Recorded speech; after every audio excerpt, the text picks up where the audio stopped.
Yes, so hi everyone and a warm welcome to our channel. I hope you're doing well. Studies and preparations are going on. So revision series हमारी चल रही है, that is for CA final IDT May 25 primarily and different revision lectures, 7 revision lectures जो first 7 chapters है वो already upload हो चुके हैं. Balance में से specific portions like your metal scrap का पूरा summary हो गया, OIDAR हो गया, वो सब upload हो चुका है, case booklet upload हो चुका है.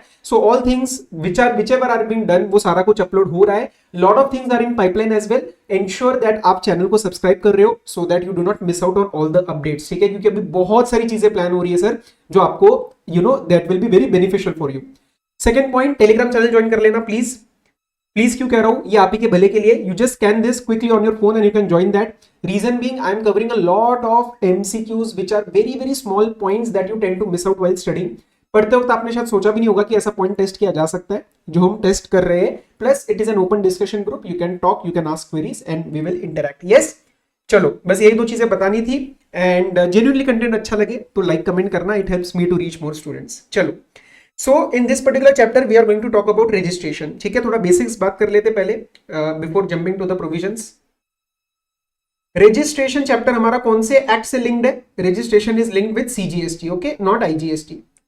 यहां पे मैं प्राइमरीली इस पूरे चैप्टर का जो सार है वो 3 सेक्शन है, उसके बाद ऑब्वियसली कैंसिलेशन वगैरह की भी बात करेंगे. But there are 3 main sections, that is 22, that is 23 and that is 24. ठीक है, ये बहुत इंपॉर्टेंट सेक्शंस है. आज इसके बारे में जरा चर्चा स्टार्ट करें. यहाँ पे मटेरियल के कुछ एग्जांपल्स है जो मैंने बुक के अंदर ही इनकॉर्पोरेट करे थे, that also will be covering. तो सर 22 बात करता है लायबिलिटी टू रजिस्टर. 23 बात करता है रजिस्ट्रेशन से मुक्ति, you don't have to register, okay, no need of registration, no registration. और 24 बात करता है मैंडेटरी रजिस्ट्रेशन. ये 3 सेक्शन आपको सबसे पहले समझने हैं to ensure that the concept is clear. Sir ये जो लायबिलिटी टू रजिस्ट्रेशन है इसमें क्या बात बोली गई है, ये आपको एक टर्नओवर का क्राइटेरिया देगा. ठीक है, कि अगर वो टर्नओवर के ऊपर आपका सप्लाई जो आपका एग्रीगेट टर्नओवर है वो चला जाए. Aggregate turnover you already know. Aggregate turnover मतलब आप सब कुछ इंक्लूड कर लेते हो, आप एग्जाम सप्लाईज भी इंक्लूड कर लेते हो. आपके पैन के अगेंस्ट जितनी भी सप्लाईज है, जीरो रेटेड, एग्जाम, टैक्सेबल, सब कुछ आप इंक्लूड कर लेना एक्सेप्ट द टैक्सेस. जो जीएसटी टैक्स आपको नहीं इंक्लूड करना है. All the turnover you will be including, that will be known as aggregate turnover. अगर वो लिमिट से ऊपर चला जाए तो आपको रजिस्ट्रेशन लेना है. ठीक है, 23 आपको कुछ केसेस बताएगा. It is divided into 23(1) and 23(2) जहां पे आपको रजिस्ट्रेशन लेने की जरूरत नहीं है. एंड 24 बताता है मैंडेटरी रजिस्ट्रेशन के, चाहे आपका टर्नओवर 1 रुपया का भी क्यों ना हो, अगर आप उन क्लॉजेस के अंदर फॉल कर गए, 11-12 क्लॉजेस दिए गए, तो you have to go for mandatory registration. With that base in mind we will just start with section number 22. There is a difference between the word taxable person and registered person. ये आपको बहुत important है समझने के लिए. There is a difference between word registered person and taxable person. Taxable person मतलब the person who is registered and it also includes a person who is liable to register. मतलब आपने बीच में सुना होगा कर्नाटका या कहीं पे एक पानीपुरी वाला वेंडर था, उस भैया के यूपीआई वगैरह की पेमेंट्स में 40 लाख से ज्यादा अमाउंट आया था. 40 lakh is one of the limits for goods. तो वहां पे 40 लाख से ज्यादा उसने पेमेंट रिसीव किया था. इसका मतलब he was liable to be registered but he wasn't registered. तो क्या वो यहाँ पे रजिस्टर्ड पर्सन कहलाएगा या टैक्सेबल पर्सन कहलाएगा? आंसर इज सर वो टैक्सेबल पर्सन कहलाएगा, because taxable person is something more than registered person. It includes a person registered plus liable to be registered. और जो लायबिलिटी होती है टैक्स पेमेंट की वो रजिस्टर्ड पर्सन पे नहीं, टैक्सेबल पर्सन पे होती है. क्योंकि कल को वो पानीपुरी वाले भैया कहेंगे कि सर मैं तो रजिस्टर्ड ही नहीं हूं, मैं टैक्स क्यों पे करूं? तो हम बोलेंगे नहीं बेटा, जो जीएसटी एक्ट है ना वहां पे लायबिलिटी टैक्सेबल पर्सन को पे करने की है, रजिस्टर्ड पर्सन को नहीं. तो taxable person is something wide. Yes, और रजिस्टर्ड पर्सन मतलब जिसने एक्चुअल में रजिस्ट्रेशन लिया है. सेक्शन 25 होता है रजिस्ट्रेशन प्रोसेस का, और उसके अंदर उसने जीएसटी लिया है, ही हैज द जीएसटी, तो वो नंबर है उसके पास. Is it clear? ठीक है, so you know the meaning of taxable person, registered person. Registration हमारा पैन बेस्ड होता है और स्टेट वाइज होता है. स्टेट वाइज मतलब अगर मैं दिल्ली में अपना बिजनेस कर रहा हूं, दिल्ली से सप्लाई कर रहा हूं, तो मुझे दिल्ली में रजिस्ट्रेशन लेना पड़ेगा. मुंबई में कर रहा हूं तो मुझे महाराष्ट्र का अलग रजिस्ट्रेशन लेना पड़ेगा. And this will B pan based. तो मेरा कल को पैन चेंज हुआ तो रजिस्ट्रेशन नया लेना पड़ेगा. रजिस्ट्रेशन एंड कैंसिलेशन कभी भी टैक्स हेड वाइज नहीं होता है. मतलब ऐसा नहीं कि आपको सीजीएसटी के अलग रजिस्ट्रेशन लेना है एंड एसजीएसटी के अलग लेना है. No, it doesn't work like that. आपको एक बार रजिस्ट्रेशन लिया तो आपके सारे टैक्स हेड्स वहां पे खुल जाएंगे उस पर्टिकुलर स्टेट के लिए. आ जाओ section number 22, person liable for registration. देखना जरा इस वर्ड को. Every supplier shall be liable to be registered under this act in the state or UT other than special category state. Special category के लिए कुछ और आने वाली है turnover. from where he makes a taxable supply of goods, services, or both. Now guys, I want you to focus on two particular important points here. First, from where. तो registration कहां लेना है? जहां से सप्लाई हो रही है. Supply कहां पे हो रही है ये रेलिवेंट नहीं है, सप्लाई कहां से हो रही है ये रेलिवेंट है. I am repeating my self, pay attention here. Supply कहां से हो रही है ये रेलिवेंट है, कहां हो रही है ये रेलिवेंट नहीं है. टैक्सेबल सप्लाई आपको उन्हीं स्टेट्स में रजिस्ट्रेशन लेना है जहां से आप टैक्सेबल सप्लाई करते हो. एग्जांपल, अगर कल को मेरा, जैसे आपको पता है कि एग्रीगेट लिमिट मेरा जो थ्रेशोल्ड होता है वो लेट से 20 लाख है, रजिस्ट्रेशन थ्रेशोल्ड 20 लाख है, ओके. और कल को मेरा टर्नओवर हो जाता है लेट से 22 लाख, और मैं सप्लाई जो कर रहा हूं वो 3 जगह से कर रहा हूं, लेट से महाराष्ट्र से, दिल्ली से और यूपी से. लेकिन यूपी से जो मेरा जो भी सप्लाई जा रहा है वो टैक्सेबल नहीं है, वो नॉन टैक्सेबल है. लेट से वहां पे मैं alcoholic liquor for human consumption sale करता हूं. तो क्या मैं यूपी के अंदर रजिस्ट्रेशन लूंगा? Answer is no. क्यों? क्योंकि वहां से मैं सप्लाई तो कर रहा हूं लेकिन टैक्सेबल सप्लाई नहीं कर रहा. Is it clear? तो महाराष्ट्र और दिल्ली में मैं रजिस्ट्रेशन लूंगा, लेकिन यूपी की जो टर्नओवर रहेगी that will be a part of aggregate turnover. Okay, तो ये दोनों बातें समझ आई. रजिस्ट्रेशन का थ्रेशोल्ड आपको चेक करना है. अगर साल में आपका एग्रीगेट टर्नओवर 20 लाख से ज्यादा हो गया तो you have to go for the registration as per section number 22. A lot of students still think and still write, even in the market बहुत सारे लोग ऐसा कहते हैं कि गुड्स के लिए 40 लाख है वो सेक्शन ने दे रखा है. नहीं, 40 लाख का जो आपके दिमाग में there is one amount of this registration threshold that comes through a benefit of a separate notification.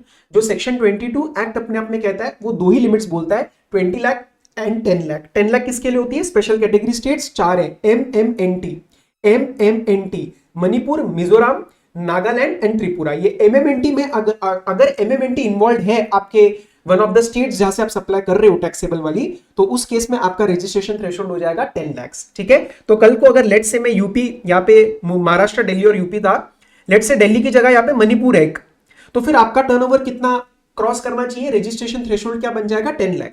Yes, is it clear? Okay, आगे आओ.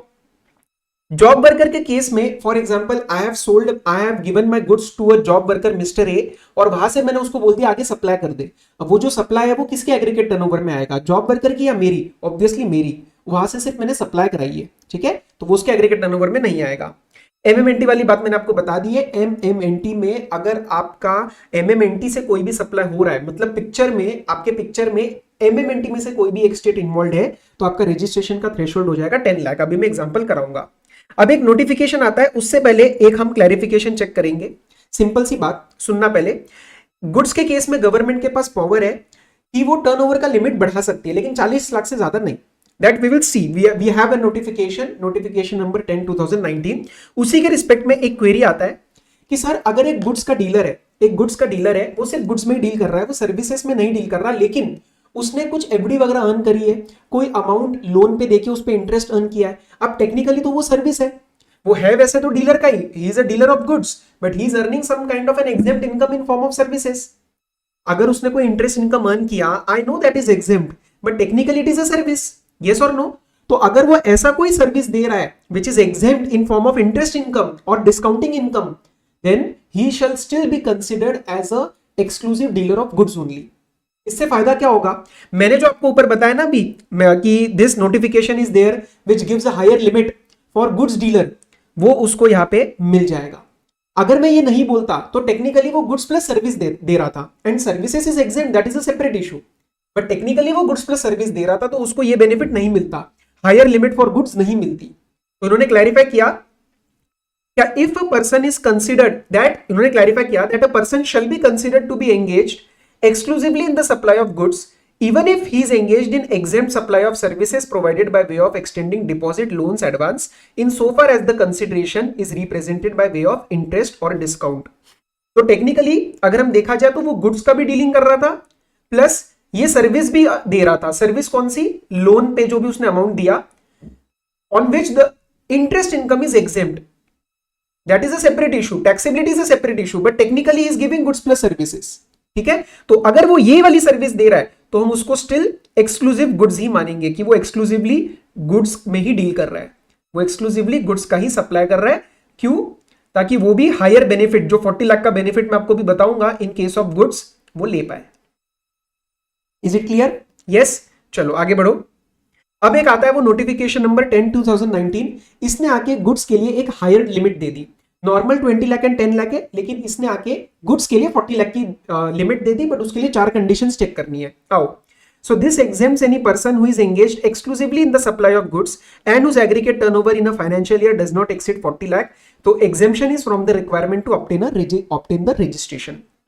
Exceptions क्या है? Exceptions मतलब अगर इस exceptions में fall कर गए तो आपको 40 लाख का बेनिफिट नहीं मिलेगा, 40 लाख का बेनिफिट नहीं मिलेगा। पहला, persons required to take compulsory registration under section 24। अरे मेरे लाल सुन, अगर मैं तेरे को यहाँ पे 40 लाख का फायदा क्यों दूं? मैं यहाँ पे तेरे को 40 लाख का फायदा दूंगा और वहां पे तू सेक्शन नंबर 24 में फॉल कर रहा है, वहां पे तुझे वैसे भी मैंडेटरी रजिस्ट्रेशन चाहिए, तो यहाँ पे 40 लाख का देने का क्या मतलब? So first exception is clear. Second, there is a case of notified goods. ये नोटिफाइड गुड्स मोटा मोटा वही लिस्ट है जो कॉम्पोजिशन स्कीम में मैन्युफैक्चरर को मना करा गया था। टोबैको, आइसक्रीम, ब्रिक्स, ये वही वाले कवर्ड है, ठीक है। तो 3-4 आइटम से आप इसमें से लर्न कर सकते हो। Persons engaged in making supply of ice cream, पान मसाला, टोबैको एंड ये ब्रिक्स ब्लॉक्स, इसको एक साथ लर्न कर लेना, ब्रिक्स, ब्लॉक्स एंड टाइल्स। ये जनरली वो वाले आइटम्स होते हैं जहां पे टैक्स इवेजन काफी होता है। यहाँ पे टैक्स इवेजन काफी होता है, इसीलिए यहाँ पे 40 लाख का बेनिफिट भी नहीं दिया, इसीलिए इनको कॉम्पोजिशन स्कीम में भी हमने बेनिफिट नहीं दिया था मैन्युफैक्चरर को, ठीक है। तो क्या क्या आइटम्स है? आइसक्रीम, टोबैको, पान मसाला, ब्रिक्स एंड टाइल्स, ठीक है ना। आइसक्रीम चाहे उसके अंदर कोकोआ हो या ना हो, टोबैको सब्स्टिट्यूट्स इसके अंदर आ जाएंगे, पान मसाला तो आपको पता ही है, मतलब we know what is right, what is paan masala and all this, ठीक है। ये विमल याद कर लेना थोड़ा सा, एंड ब्लॉक्स, ब्रिक्स को एक साथ ही लर्न कर लेना। थर्ड कैटेगरी को ढंग से समझना, थर्ड एक्सेप्शन को ढंग से समझना। इसमें कुछ स्टेट्स का मैं नाम लेने वाला हूं, इन स्टेट्स ने हाथ खड़े कर दिए, बोल दिया कि भैया वी नीड रेवेन्यू, हम 40 लाख का बेनिफिट नहीं देंगे, हम 20 लाख का ही देंगे, ठीक है, 20 लाख या 10 लाख का ही देंगे। Now pay attention, persons engaged in making intrastate supply in the states of Arunachal Pradesh, Uttarakhand, Meghalaya, Sikkim, Telangana, Puducherry and the special category states as per 22, that is MMNT। अब सुनना मेरी बात ढंग। ये क्लॉज क्या कह रहा है? ये क्लॉज आपके सामने कुछ स्टेट्स के नाम रख रहा है और इन स्टेट्स ने क्या बोला, हाथ खड़े कर दिए, बोला कि हम 40 लाख का गुड्स का बेनिफिट नहीं देंगे, मतलब हम 40 लाख का रजिस्ट्रेशन थ्रेशोल्ड हमारे स्टेट में नहीं देंगे, वी नीड रेवेन्यू। ओके, तो इसमें कौन कौन से स्टेट्स कवर्ड है? एक तो ऑब्वियस था एमएमएनटी वाले, क्योंकि ये तो 20 लाख का बेनिफिट भी नहीं देते, ये तो 20 लाख का बेनिफिट भी नहीं देते, ये तो 10 लाख ही लेते हैं, तो ये 40 लाख का कैसे देंगे? जो 20 लाख तक का बेनिफिट नहीं देता 40 लाख का कैसे देगा? So these MMNT states are covered. उसके सिवाय कुछ नए स्टेट्स ने यहां पे बोल दिया कि भैया we are not giving the benefit. कौन कौन से? ये अरुणाचल प्रदेश, उत्तराखंड, मेघालय, सिक्किम, तेलंगाना, पुडुचेरी। तो ये मैं आपको यहाँ पे लर्न कराऊंगा, 2 मिनट दो मुझे। एक यहाँ पे क्वेरी आएगा आपको कि सर यहाँ पे इंट्रा क्यों लिखा, इंटर क्यों नहीं? अरे अगर यहाँ पे इंटर लिख देते तो इंटर तो वैसे भी सेक्शन नंबर 24 में कवर्ड है और उसको तो वैसे भी हमने यहां से उड़ा दिया है, तो बचा इंट्रा ही, राइट। इंटर करेंगे तो वैसे भी यहां से उड़ जाएगा, सी तक बात ही नहीं आएगी। तो इंट्रा की बात कर रहे हैं, इंट्रा फ्रॉम दी स्टेट्स। और डी, वॉलेंटरी रजिस्ट्रेशन या फिर एग्जिस्टिंग रजिस्ट्रेशन जिन्होंने कंटिन्यू किया, ये ट्रांजिशनल प्रोविजन है, आप वॉलेंटरी रजिस्ट्रेशन समझो। वॉलेंटरी रजिस्ट्रेशन मतलब आपके ऊपर लायबिलिटी टू रजिस्ट्रेशन नहीं थी, आप खुद ब खुद रजिस्ट्रेशन ले रहे हो। तो भैया जब तुम खुद ब खुद रजिस्ट्रेशन ले रहे हो without any liability, then why would you need 40 lakh benefit? फिर तो तुमने तो 20 और 10 के अंडर थे, 20 और 10 के भी अंडर थे and you took voluntary registration, तुम पे तो 20 और 10 की भी लायबिलिटी नहीं लग रही थी, तो तुम 40 का बेनिफिट क्यों लोगे भाई? You anyways want voluntary registration, so no 40 lakh benefit for you. अब ये चार्ट बनाया मैंने, समरी चार्ट, इसको ध्यान से समझना, ये आपके मटेरियल से ही निकला है। सुनो, अब पेपर के लिए ये एनालिसिस बहुत बहुत ज्यादा इंपॉर्टेंट है, ये आपके पेपर पॉइंट ऑफ व्यू से this is very very important. देखो, जब भी आपका सप्लाई बनेगा ना, तो आपका सप्लाई 3 केसेस में बन सकता है, या तो गुड्स का, या तो सर्विसेज का, या तो गुड्स प्लस सर्विसेज का। यस, अगर सिर्फ गुड्स का है और वो 4 एक्सेप्शंस में फॉल नहीं करता, तो आपको 40 लाख का बेनिफिट मिल सकता है। ये कोई भी क्वेश्चन को अटेम्प्ट करने से पहले ये स्ट्रक्चर दिमाग में रख लेना, ठीक है। Now let's start. फर्स्ट मैं बात कर रहा हूं वो 4 स्पेशल कैटेगरी स्टेट्स की। देखो, कॉन्स्टिट्यूशन के हिसाब से देयर आर 11 स्पेशल स्टेट्स, लेकिन अलग अलग जगह जीएसटी में अलग अलग स्टेट्स ने अलग अलग बेनिफिट दिया है। तो सेक्शन 22 में 4 स्पेशल कैटेगरी स्टेट्स ही कवर करी गई है, सारी नहीं। यस, नाउ दीज 4 स्टेट्स एमएमएनटी, इन्होंने तो बोल दिया हम हमारे लिए 10 लाख का ही बेनिफिट देंगे। The registration threshold will be 10 lakh, चाहे आप गुड्स सप्लाई करो, चाहे आप सर्विसेज सप्लाई करो, चाहे आप गुड्स प्लस सर्विसेज सप्लाई करो। तो देखो, गुड्स एंड और सर्विसेज लिखा, तो चाहे यहाँ पे गुड्स हो, चाहे यहाँ पे सर्विसेज हो या चाहे यहाँ पे गुड्स प्लस सर्विसेज हो, हमारे 4 स्टेट्स में the benefit, the registration threshold will be 10 lakhs। Okay, अब ये जरा ध्यान से सुनना। एक आपको ये कोड वर्ड लर्न करना है, स्टैम्प उत्तराखंड। ये एक बच्चे ने दिया था हमारे बैच के, अच्छा लगा मुझे। स्टैम्प उत्तराखंड, स्टैम्प उत्तराखंड मतलब STAMP एंड ये उत्तराखंड। ये वालों ने क्या बोला सुनना ध्यान से। इन्होंने बोला कि ऑब्वियसली ये 10 लाख वाले तो है नहीं, लेकिन इन्होंने 40 लाख का बेनिफिट देने से मना कर दिया। देखो सर्विसेज और गुड्स प्लस सर्विसेज में तो वैसे भी 20 लाख ही लगने वाला था। 40 लाख की जो बात उठती है वो गुड्स के केस में उठती है, लेकिन इन्होंने गुड्स के केस में भी देने से मना कर दिया, तो इनके लिए लगा 20 लाख, इनके लिए लगा 20 लाख। और उसको छोड़ के अब जो बचे हुए स्टेट्स है वो गुड्स के इंट्रा गुड्स के केस में they will give you the 40 lakh benefit. तो देखो अगर सर्विसेज हो या फिर गुड्स प्लस सर्विसेज हो तो 20 लाख लगेगा, अगर सर्विसेज हो या गुड्स प्लस सर्विसेज हो तो 20 लाख लगेगा, लेकिन अगर एक्सक्लूसिव गुड्स का केस है तो वो हमें वो नोटिफिकेशन का फायदा मिल जाएगा and we will take the 40 lakh benefit. अब सर दोबारा यहाँ पे ये क्वेरी ना है कि आप इंट्रा क्यों बोल रहे हो, इंटर गुड्स नहीं, इंट्रा लेवल गुड्स होनी चाहिए, क्योंकि इंटर होगा तो वो सेक्शन नंबर 24 में फॉल कर जाएगा and that is one of the exceptions of the benefit of the notification number 10 2019। समझ में आ रहा है? अब सर इनमें ना आपने स्टेट्स कैसे लर्न करने हैं, आप ये दोनों स्टेट्स पुडुचेरी और तेलंगाना को अलग से लर्न कर लेंगे। मैं रीजन बताता हूं क्यों। पुडुचेरी और तेलंगाना अपने आप में स्पेशल स्टेट्स नहीं है, लेकिन इन दोनों ये थोड़े नालायक बच्चे थे, ये नालायक बच्चे क्लास के, ये नालायक स्टेट्स हैं, इन्होंने फिर भी 40 लाख का बेनिफिट नहीं दिया। ये किसी भी एंगल में स्पेशल स्टेट्स नहीं है, इसमें जो पॉपुलेशन है, लेवल ऑफ बिजनेस है, वॉल्यूम ऑफ बिजनेस है, it is just like another state, लेकिन इन दोनों ने फिर भी हाथ खड़े कर दिए, बोला हम 40 लाख का बेनिफिट नहीं देंगे। जम्मू एंड कश्मीर, असम, हिमाचल ये अपने आप में स्पेशल स्टेट्स है एज पर द कॉन्स्टिट्यूशन, लेकिन ये तीनों बहुत ही फेयर खेलने वाले बच्चे हैं, ये बहुत ही fair, free and fair game खेलने वाले स्टेट्स हैं। इन्होंने बोला हम नॉर्मल जैसा सब स्टेट्स फॉलो करते हैं हम वैसा ही करेंगे। तो आपको ये 3 नाम और ये 2 नाम के लिए थोड़ा सा स्पेशल तरीके से ध्यान रखना है। बात समझ में आ रही है आपको? अब मैं आपको कुछ एग्जांपल करवा देता हूं, आ जाओ। सपोज आप आसाम से सप्लाई कर रहे हो, आप क्या सप्लाई कर रहे हो, इंट्रा लेवल पे शूज सप्लाई कर रहे हो और आपका aggregate turnover let's say 22 lakh का है, तो इस केस में रजिस्ट्रेशन थ्रेशोल्ड कितना बनेगा, रजिस्ट्रेशन थ्रेशोल्ड बनेगा 40 लाख का। और क्या आपको इसके अंदर रजिस्ट्रेशन चाहिए होगी? Answer is no, you do not need the registration. अगर सर आप इंट्रा लेवल पे पान मसाला में हो तो पान मसाला तो बेनिफिट में से बाहर हो गया, it is one of the exception of the notification, तो यहां पे हम आपको अब 40 लाख का बेनिफिट नहीं देंगे, हम आपको यहाँ पे 40 लाख का बेनिफिट नहीं देंगे, हम आपको 20 लाख जो नॉर्मल लगता है, जो नॉर्मल लगता है, नॉर्मल क्या लगता है 20 lakh, Assam is not an MMNT state, तो हम 20 लाख का बेनिफिट देंगे, 22 is more than 20, registration is required. और अगर केस हो सर्विस या गुड्स प्लस सर्विसेज का तो आपको कुछ देखने की जरूरत ही नहीं है, 40 लाख लगता ही नहीं है। 40 लाख कब लगता है? ओनली एंड ओनली गुड्स, अगर सर्विस या गुड्स प्लस सर्विस हो जाए तो नॉर्मल प्रोविजन अप्लाई करते हैं। तो इन दोनों के केस में लिमिट 20 लाख की लगनी थी और दोनों में रजिस्ट्रेशन आपको चाहिए। तेलंगाना में देखो आपको थोड़ा सा ध्यान रखना है, तेलंगाना वैसा नॉर्मल स्टेट था लेकिन 40 लाख का फायदा नहीं देता, तो अगर ये इंट्रा लेवल पे कोई शूज सप्लाई कर रहा है और एग्रीगेट टर्नओवर 22 लाख है तो थ्रेशोल्ड लगेगा 20 लाख का, नॉट 40 लाख, क्योंकि मैंने बताया ना ये यहां पे है। ओके, तो here registration will be required. अगर ये सर्विसेज दे रहा है या फिर गुड्स प्लस सर्विसेज दे रहा है तो वो तो नॉर्मल 20 लाख ही लगने वाला था and registration will be required. अब मणिपुर सुनते ही आपके दिमाग में घंटी बजनी चाहिए, सर एमएमएनटी स्टेट है, तो एमएमएनटी तो चाहे कोई भी केस हो 10 लाख का बेनिफिट देगा। सो इन बेनिफिट मतलब थ्रेशोल्ड देगा। अगर मैं यहाँ पे इंट्रा सप्लाई कर रहा हूं पेपर और aggregate turnover is 12 lakh, registration threshold is 10 lakh, 12 is more then 10, registration is required. Service या गुड्स प्लस सर्विसेज तो 10 लाख हो जाएगा, रजिस्ट्रेशन इज रिक्वायर्ड। अब इसमें थोड़ा सा ध्यान से सुनना, लास्ट के 2 एग्जांपल से आपके मटेरियल के एग्जांपल से मेरे भाई अच्छे से सुन लो। असम से भी सप्लाई करता हूं और त्रिपुरा से भी सप्लाई करता हूं। क्या सप्लाई करता हूं? इंट्रा, दोनों में मैं इंट्रा सप्लाई मार रहा हूं गारमेंट्स का। असम का टर्नओवर है 28 लाख, त्रिपुरा का टर्नओवर 11 लाख। रजिस्ट्रेशन थ्रेशोल्ड क्या लगेगा? सर पिक्चर में एमएमएनटी इन्वॉल्व हो चुका है, पिक्चर में त्रिपुरा इन्वॉल्व हो चुका है, तो रजिस्ट्रेशन थ्रेशोल्ड होगा 10 लाख, तो registration will be required because the aggregate turnover 28 plus 11 is more then 10 lakh.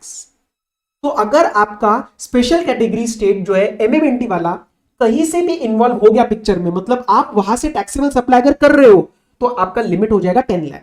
ऐसा नहीं कि सिर्फ उसके लिए 10 लाख बैलेंस के लिए अलग, नो, आपका एक ही लिमिट लगता है सबके लिए। Yes, and now you will gate registration in Assam and Tripura both. अगला केस जरा ध्यान से सुनना, महाराष्ट्र से भी सप्लाई कर रहा हूं, नागालैंड से भी सप्लाई कर रहा हूं, again one of the MMNT states. But मैं महाराष्ट्र से गारमेंट सप्लाई करता हूं जिसका टर्नओवर है 34 लाख, और नागालैंड से alcoholic liquor for human consumption supply करता हूं which is the aggregate turnover is for that particular Nagaland is 8 lakh. अब बिल्कुल pay attention what I am saying, यहां पे नागालैंड पिक्चर में इन्वॉल्व है, लेकिन क्या इस केस में मेरा रजिस्ट्रेशन थ्रेशोल्ड 10 लाख होगा? Answer is no. क्यों? सेक्शन नंबर 22 पे दोबारा जाओ, इसका जवाब आपको 22 में मिलेगा। मैंने बोला था जहां से आप सप्लाई कर रहे हो, कौन सी? टैक्सेबल। टैक्सेबल। तो मेरे भाई अगर मैं नागालैंड से टैक्सेबल सप्लाई नहीं कर रहा हूं, तो आप मेरा रजिस्ट्रेशन थ्रेशोल्ड नीचे क्यों लेके आओगे? मैं वहां से टैक्सेबल सप्लाई तो कर ही नहीं रहा। एमएमएनटी से अगर मैं कोई टैक्सेबल सप्लाई कर रहा हूं तो आप मेरा रजिस्ट्रेशन थ्रेशोल्ड खींच के 10 लाख की तरफ लेके आओ।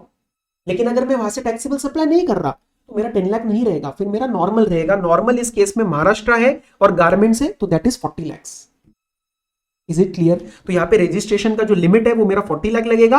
हाँ, एग्रीगेट टर्नओवर इस केस में 42 जा रही है विच इज मोर देन 40, तो registration will be required. Is it clear? And registration will be required where?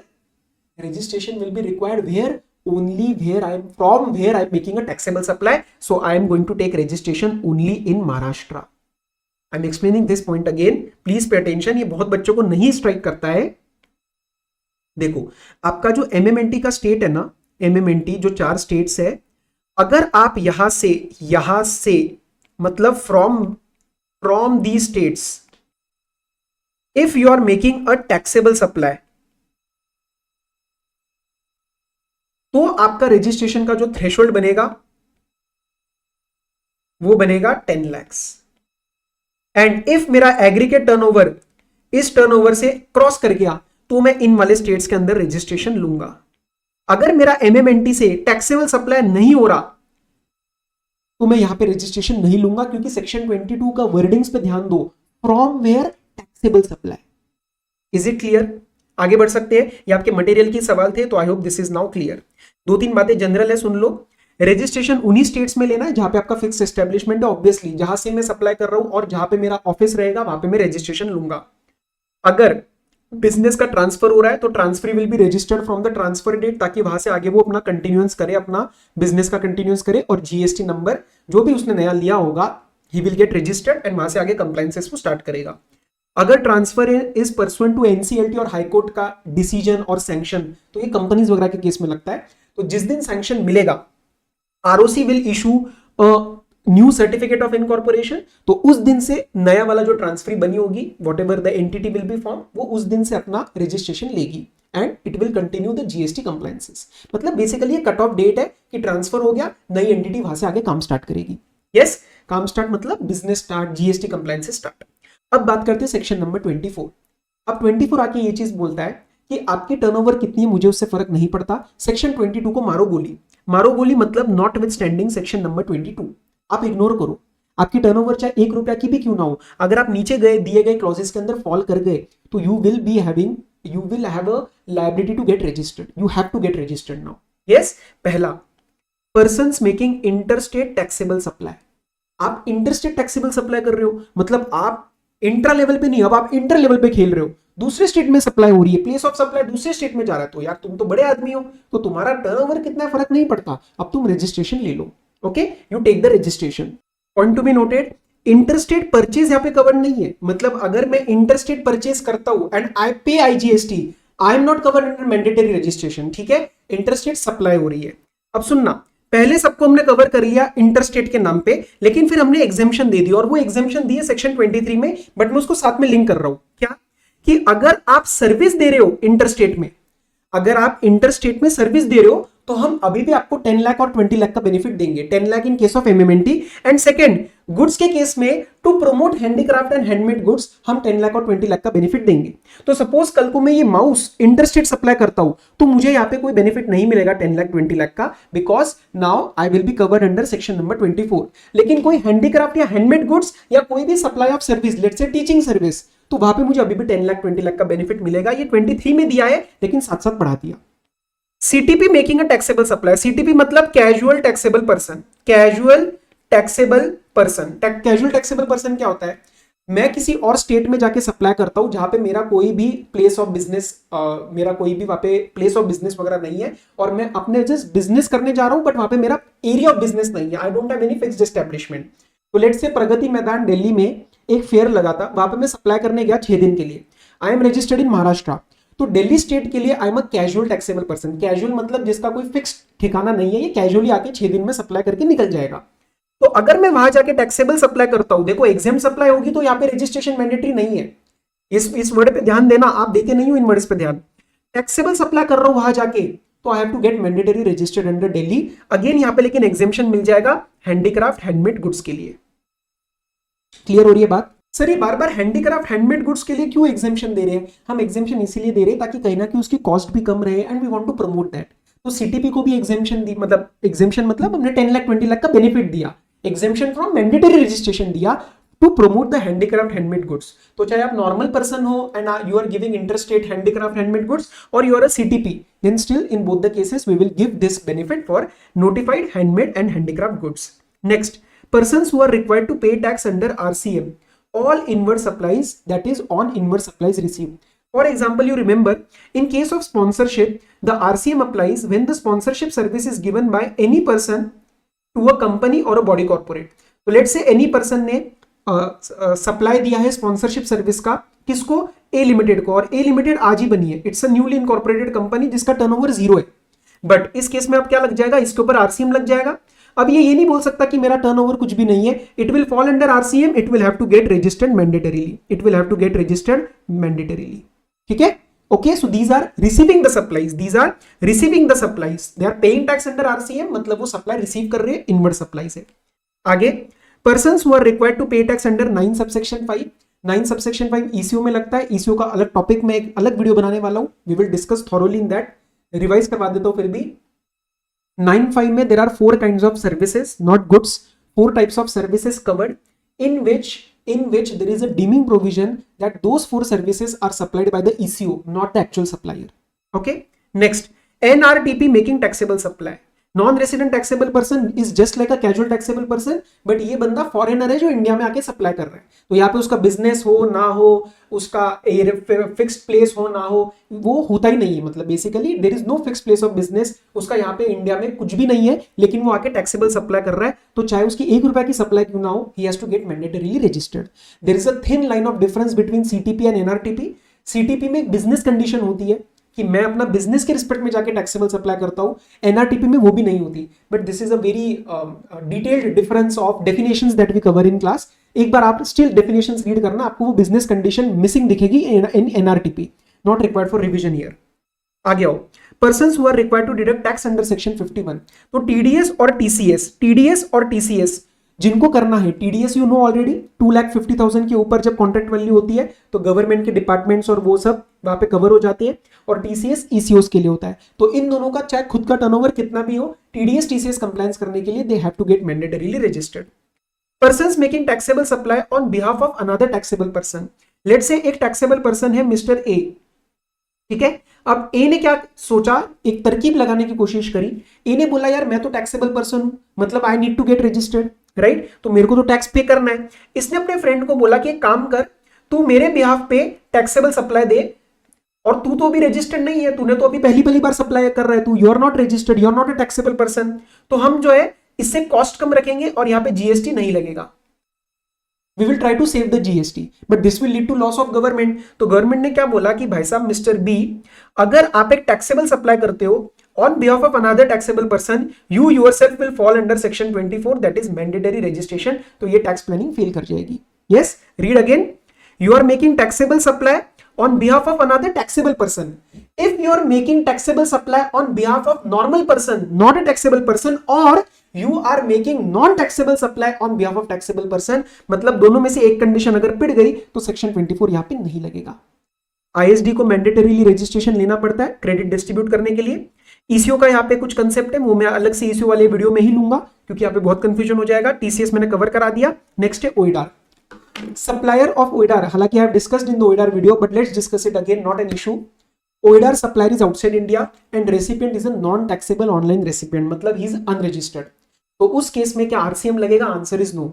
This is an import of service but RCM नहीं लगेगा, तो उस पर्सन को एफसीएम के अंदर टैक्स पे करना पड़ेगा and for that he will have to take mandatory registration. Sir if the supplier of OIDAR is outside India and recipient is a registered person, तो वहां पे आरसीएम लग जाएगा, वहां पे सेक्शन 24 नहीं लगेगा। क्यों नहीं लगेगा? क्योंकि मैं क्या करूं उसका मैंडेटरी रजिस्ट्रेशन लेके, आरसीएम के अंदर टैक्स पे हो रहा है ना। C person supplying OIDAR from outside India to person in India other than registered person, क्योंकि रजिस्टर्ड पर्सन होता तो आरसीएम लग जाता। लेकिन जब बात आती है ऑनलाइन मनी गेमिंग की, तो ऑनलाइन मनी गेमिंग अब अगर आप बाहर से सप्लाई कर रहे हो तो इंडिया में चाहे वो रजिस्टर्ड हो या अनरजिस्टर्ड हो फर्क नहीं पड़ता, you have to take mandatory registration and you have to pay tax under forward charge mechanism. क्योंकि ये जो है ये सर्विस नहीं है, ये गुड्स है, ये इंटेंजिबल गुड्स है, ये सर्विसेज थे। तो यहाँ पे अगर रेसिपिएंट अपना रजिस्टर्ड है तो आरसीएम लग जाता है। Okay, but online money gaming में रेसिपिएंट का जो स्टेटस है वो मैटर नहीं करता, चाहे वो रजिस्टर्ड हो चाहे वो अनरजिस्टर्ड हो, registration for the supplier is mandatory. Clear है बात? ठीक है, चलो सेक्शन 23 पे आते हैं, persons not liable for registration 23(1) and 23(2). 23(1) बहुत ही सिंपल है, अगर मेरा एक्सक्लूसिव सप्लाई ऐसा है जो कि एग्जेम्प्ट है या नॉन टैक्सेबल है तो मैं रजिस्ट्रेशन लेके क्या करूं रजिस्ट्रेशन लेके, चाहे मैं 2 करोड़ की सेल क्यों ना मार रहा हूं, नॉट रिक्वायर्ड। और एग्रीकल्चरिस्ट अगर मैं, तो जितना भी मेरा सप्लाई प्रोड्यूस है out of the cultivation land, because ये भी एग्जेम्प्ट ही रहेगा, ये भी एग्रीकल्चर वाले में एग्जेम्प्ट ही रहेगा, तो again I am not required registration, there will be no sense of getting the registration. तो इन दोनों को agriculturist, I hope you know, person ही हो सकता है, पर्सन मतलब इंडिविजुअल या एचयूएफ हो सकता है, कंपनी फर्म एलएलपी नहीं हो सकती। ठीक है, तो ये तो क्लियर है। 23(2) में there are some more notified supplies 1, 2, 3, 4, 5. This is notwithstanding 22 and 24. There is some analysis required on why it is given notwithstanding 22, 24 here but not here, but that is not required in revision video, वो हम class में करते हैं। बस समझ लेना कि इसने क्लियरली बोला है 22 और 24 को इग्नोर करो और हमारा 23(2) जो है वो हम सुप्रीम मानेंगे। क्या सुप्रीम मानेंगे? कि इन 5 केसेस के अंदर मैंडेटरी रजिस्ट्रेशन, मैंडेटरी नहीं, normal registration of GST is not required. First, persons making only RCM supplies of good services under 9(3). अब ये क्या बात कर रहा है? देखो, ये एक पर्सन है, लेट्स से एग्जांपल ये जीटीए है, जीटीए के अंदर there is a RCM provision. तो लेट्स से इसकी सारी सप्लाई जो है वो या तो किसी बॉडी कॉर्पोरेट को है या तो किसी कोऑपरेटिव सोसाइटी को है, ऐसा कुछ। तो बेसिकली यहाँ पे पूरा का पूरा आरसीएम लग रहा है, all the supplies are falling under RCM, तो they are going to pay tax to the government. अब मुझे एक बात बताना, चाहे ये सप्लाई 5 CR की हो एग्जांपल, हम क्या इसको रजिस्ट्रेशन लेने के लिए बोलेंगे? Answer is no, this is exempt under 23(2). Why? Because इसका एक्सक्लूसिव सप्लाई जो है वो आरसीएम वाला है, तो रजिस्ट्रेशन लेके करेगा क्या? टैक्स तो इन्होंने पे करना है, रेसिपिएंट्स ने। Yes, but there is one exception here now from May 25, there is one exception that except in case of, not for GT, मैं जनरल बता रहा हूं अभी, एक्सेप्ट इन केस ऑफ, एक सेकेंड ऐसे लिखते हैं, except in case of metal scrap, except in case of metal scrap। तो कल को एक ये सप्लायर है, लेट्स से मिस्टर मोहन, ये मेटल स्क्रैप का डीलर है, ये कल को मेटल स्क्रैप सेल करता है, ही इज अनरजिस्टर्ड अभी और रेसिपिएंट इज रजिस्टर्ड। इस केस में अगर मेटल स्क्रैप सेल हो रहा है तो ये आरसीएम के अंदर फॉल करेगा। ये कहां पढ़ा है हमने? ये चैप्टर नंबर 2 गुड्स की लिस्ट के अंदर लास्ट में जाके पढ़ा था। तो they are going to pay tax to the government. अब सर टेक्निकली मैंने जो अभी आपको 23(2) बताया, अगर ये कोई और सप्लाई नहीं करता, he is also exclusively giving metal scrap supply which is falling under RCM, तो क्या इसको भी हम 23(2) में फॉल करवाएंगे? Answer is no. तो अगर इसका सेल 20 लाख 10 लाख के ऊपर चला गया तो he will have to get registered. एक बार ये रजिस्टर्ड हो जाएगा तो ये बन जाएगा B2B केस, क्योंकि ये भी रजिस्टर्ड होगा और लेट से रेसिपिएंट भी रजिस्टर्ड है। फिर B2B केस में अगर मेटल स्क्रैप का केस है तो यहां पे आपका TDS भी आ जाएगा। तो you have to interlink everything. Metal scrap unregistered to registered RCM, metal scrap registered to registered TDS, metal scrap registered to unregistered FCM। Clear हो रही है बातें आपको? यस। तो उसको दोबारा पढ़ो। पर्सन्स मेकिंग ओनली मतलब एक्सक्लूसिव, 1 रुपया की भी कोई और सप्लाई नहीं होनी चाहिए। Exclusive RCM supplies of good services under 9(3) except on supply of metal scrap. Clear है? तो मेटल स्क्रैप के केस में आपको सेक्शन नंबर 22 एंड 24 अभी भी लगाना है। अगला वाला हमने ऑलरेडी पढ़ लिया है कि if you are making interstate taxable supply of services तो 20 लाख 10 लाख की बेनिफिट अभी भी मिलेगा, जो मैंने ऊपर ही आपको 24 में लिंक कराया।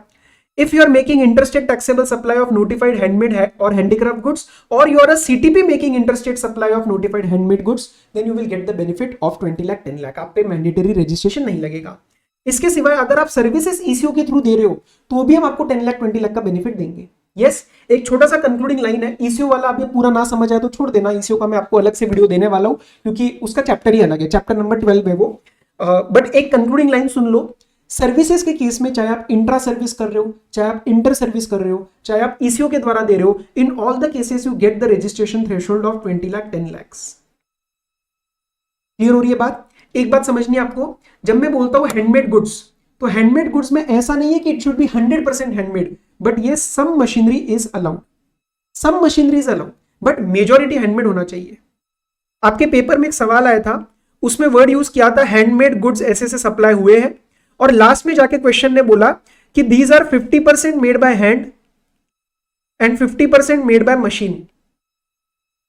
तो बताओ क्या इस केस में आप इसको सेक्शन 23 का बेनिफिट दोगे? आंसर इज नो, क्योंकि मैंने क्या बोला, हैंडमेड गुड्स में आपका some machinery use is allowed, some machinery use is allowed, 50% machine नहीं होना चाहिए। अगर वैसा हो गया आपका 50% मशीन हो गया तो 23 का बेनिफिट नहीं मिलेगा, फिर आपका मैंडेटरी रजिस्ट्रेशन सेक्शन 24 का लग जाएगा, अगर वो इंटरस्टेट हो रहा है या वॉट एवर द केस में भी। क्लियर है बात? एक ये सर्कुलर दिया था, इतना कोई इंपॉर्टेंट नहीं है। Liability to register with respect to services by commission agent as per APMC act, ये जो agriculture produce marketing committee act होता है, with respect to the agriculture produce. देखो मैंने अभी अभी आपको एक क्लॉज करवाया था मैंडेटरी रजिस्ट्रेशन का, in which if a person is making a taxable supply on behalf of a taxable person तो उसके ऊपर मैंडेटरी रजिस्ट्रेशन लग जाता है। बट एग्रीकल्चर प्रोड्यूस को सेल करना, दिस इज अपने आप में एग्जेम्प्ट, तो it is not a taxable supply. And आप सप्लाई किसके बिहाफ पे कर रहे हो? इस केस में एग्रीकल्चरिस्ट के बिहाफ पे कर रहे हो, तो एग्रीकल्चरिस्ट भी टैक्सेबल पर्सन नहीं होता है, तो दोनों ही कंडीशन यहाँ पे मीट नहीं होती, तो यहाँ पे वो जो कमीशन एजेंट है उसके ऊपर सेक्शन 24 नहीं लगता, क्योंकि दोनों ही कंडीशंस मीट नहीं हुई। उसका खुद का जो कमीशन है with respect to selling of agriculture produce वो भी एग्जेम्प्ट होता है, और वो जिसके बिहाफ पे काम कर रहा है दैट इज द एग्रीकल्चरिस्ट, वो भी टैक्सेबल पर्सन नहीं है। अब बात करते हैं थोड़ा प्रोसीजर ऑफ रजिस्ट्रेशन की। Now it is very theoretical, ऊपर के 3 सेक्शन समझ आ जाए तो चैप्टर आपका खत्म हो चुका है, अब सिर्फ प्रोसीजरल एस्पेक्ट्स है, उसको क्विकली हम कवर करेंगे। आओ, पर्सन्स लायबल फॉर रजिस्ट्रेशन 22 या 24, आप उन स्टेट्स में या यूटीज में रजिस्ट्रेशन लोगे जहां से आप सप्लाई कर रहे हो, फ्रॉम वेयर, कब तक? With in 30 days of registration. अगर आपने 30 days of with in 30 days of being liable for registration, जो भी 22 या 24 का इवेंट आपका हुआ होगा, अगर आपने 30 days of being liable for registration apply नहीं किया, you have to apply within 30 days of being liable, फिर रजिस्ट्रेशन नंबर आपको बाद में मिलेगा तो चलेगा। लेकिन अगर आपने 30 days of being liable for registration apply नहीं किया तो उस केस में आप रिवाइज टैक्स इनवॉइसेस इशू नहीं कर सकते, एंड आपका existing ITC chapter number 7 section number 18 subsection 1 वाला मिस आउट हो जाता है, तो देयर आर डिसएडवांटेजेस। ठीक है, चलो सीटीपी एनआरटीपी के केस में आपको याद रखना है, क्योंकि ये लोग कैजुअल है, क्योंकि ये वहां से सप्लाई कर रहे हैं जहां पे इनका कोई भी फिक्स्ड एस्टेब्लिशमेंट नहीं है। इन केसेस के अंदर, इन दोनों केसेस के अंदर आपको 5 डेज इन एडवांस रजिस्ट्रेशन लेना पड़ता है, प्लस आपको एडवांस टैक्स डिपॉजिट करवाना पड़ता है। एडवांस टैक्स आप अपना एक बेसिक देख लो कि आपका मोटा मोटा, लेट से मैं प्रगति मैदान में जाके सप्लाई कर रहा हूं तो मेरा कितना सप्लाई हो जाएगा, तो मोटा मोटा मैं टैक्स डिपॉजिट करूंगा। क्यों? क्योंकि दिल्ली गवर्नमेंट को डर है कि मैं वहां पे कैजुअल बेसिस पे हूं, मैं वापस चला जाऊंगा महाराष्ट्र तो बाद में पकड़ना मुश्किल हो जाएगा। So these people have to at least 5 days prior to the commencement of business get registered from wherever they are intending to supply. If a person is making a supply from territorial waters of India, तो जो भी nearest state या coastal state है वहां पे with in 30 days of being liable वो registration ले लेगा। ये नियरेस्ट स्टेट मैंने कहां से बोला? नियरेस्ट स्टेट इसलिए बोला क्योंकि हमने section number 9 of IGST act पढ़ रखा है, जो बोलता है कि लेट्स से मैं टेरिटोरियल वाटर ऑफ इंडिया से काम कर रहा हूं, सप्लाई कर रहा हूं, या फिर प्लेस ऑफ सप्लाई वहां हो रहा है, तो जो भी नियरेस्ट कोस्टल स्टेट या यूटी होगा वो मान लिया जाएगा मेरा स्टेट, क्योंकि at the end of the day GST state wise, not water wise, वहां पे वाटर में कोई रजिस्ट्रेशन नहीं है। Okay, now there are certain points with respect to registration. Registration का जो फॉर्म है वो आपका जीएसटी REG 01 है, और जो सर्टिफिकेट है वो REG 06 है। एक स्टेट में एक रजिस्ट्रेशन लेना है, लेकिन एक स्टेट के अंदर मैं मोर देन 1 रजिस्ट्रेशन भी ले सकता हूँ। फॉर एग्जाम्पल महाराष्ट्र में मेरा मुंबई में भी बिजनेस है, मेरा पुणे में भी बिजनेस है, तो मैं महाराष्ट्र में 2 यूनिट्स का 2 अलग अलग रजिस्ट्रेशन ले सकता हूं, बट उसका इंप्लीकेशन क्या हो जाएगा, डिस्टिंक्ट पर्सन का कंसेप्ट इन्वॉल्व हो जाएगा। Yes, okay. क्या मैं वॉलेंटरी रजिस्ट्रेशन ले सकता हूं? Answer is yes. मेरा टर्नओवर अभी ऊपर नहीं गया, but I can go for voluntary registration. भैया अगर मैं खुद के पैर पे कुल्हाड़ी मार रहा हूं तो इट्स अ गुड थिंग, मतलब गवर्नमेंट कह रही मारो और आओ रजिस्ट्रेशन में, लगाओ जीएसटी, कोई दिक्कत नहीं है। GST registration is pan based, लेकिन 2 केसेस के अंदर हम एग्जेम्पशन देंगे। एक एनआरटीपी, क्योंकि नॉन रेसिडेंट टैक्सेबल पर्सन बाहर का आदमी है तो उसके पास तो पैन होगा नहीं, और दूसरा अगर आपके पास इनकम टैक्स का टैन नंबर है जिससे आप टीडीएस डिडक्शन करके रिटर्न फाइल करते हो, तो वो टैन नंबर के बेसिस पे आप यहाँ पे जीएसटी में रजिस्ट्रेशन ले सकते हो। अब रही बात एनआरटीपी की, नॉन रेसिडेंट टैक्सेबल पर्सन बाहर का आदमी है तो वो इंडिया में उसके पास पैन नहीं होगा, तो उसकी जगह मुझसे क्या ले भाई, कुछ ना कुछ तो डॉक्यूमेंट तो चाहिए। इफ इज एन इंडिविजुअल तो अपनी वो पासपोर्ट की कॉपी लगा देगा, अलॉन्ग विद दैट उसका एक इंडियन रिप्रेजेंटेटिव चाहिए, एक हम, और उसके नाम पे एक उसका जो भी इंडियन रिप्रेजेंटेटिव होगा वो अपना मोबाइल नंबर वगैरह वेरीफाई कराएगा, और उसका एक वैलिड पैन होना चाहिए ताकि कल को कोई प्रॉब्लम आए तो we are able to catch hold of him. Yes, and अगर वो कोई कंपनी है, let's say there is the company Facebook, let's say वो इंडिया में नहीं है, वो यूएस में है, अब वो कल को इंडिया में आके जीएसटी का रजिस्ट्रेशन लेती है तो उसके पास तो पैन नहीं है और उसके पास तो पासपोर्ट भी नहीं है, वो इंडिविजुअल थोड़ी ना है, तो उस केस में मुझसे लेंगे जो भी उसका यूनिक टैक्स आइडेंटिफिकेशन नंबर रहेगा इन दैट पर्टिकुलर कंट्री। तो लेट्स से यूएस में भी कुछ टैक्स आइडेंटिफिकेशन नंबर रहा होगा ना कंपनी का, हर एक कंट्री में होता है, तो आप वो वाला नंबर हमें इंडिया में दे दो ताकि हमारे इंडियन रिकॉर्ड्स में गवर्नमेंट के पास कुछ तो नंबर हो ना आइडेंटिफिकेशन के लिए। यस, तो आप अपना टैक्स आइडेंटिफिकेशन नंबर दे देना।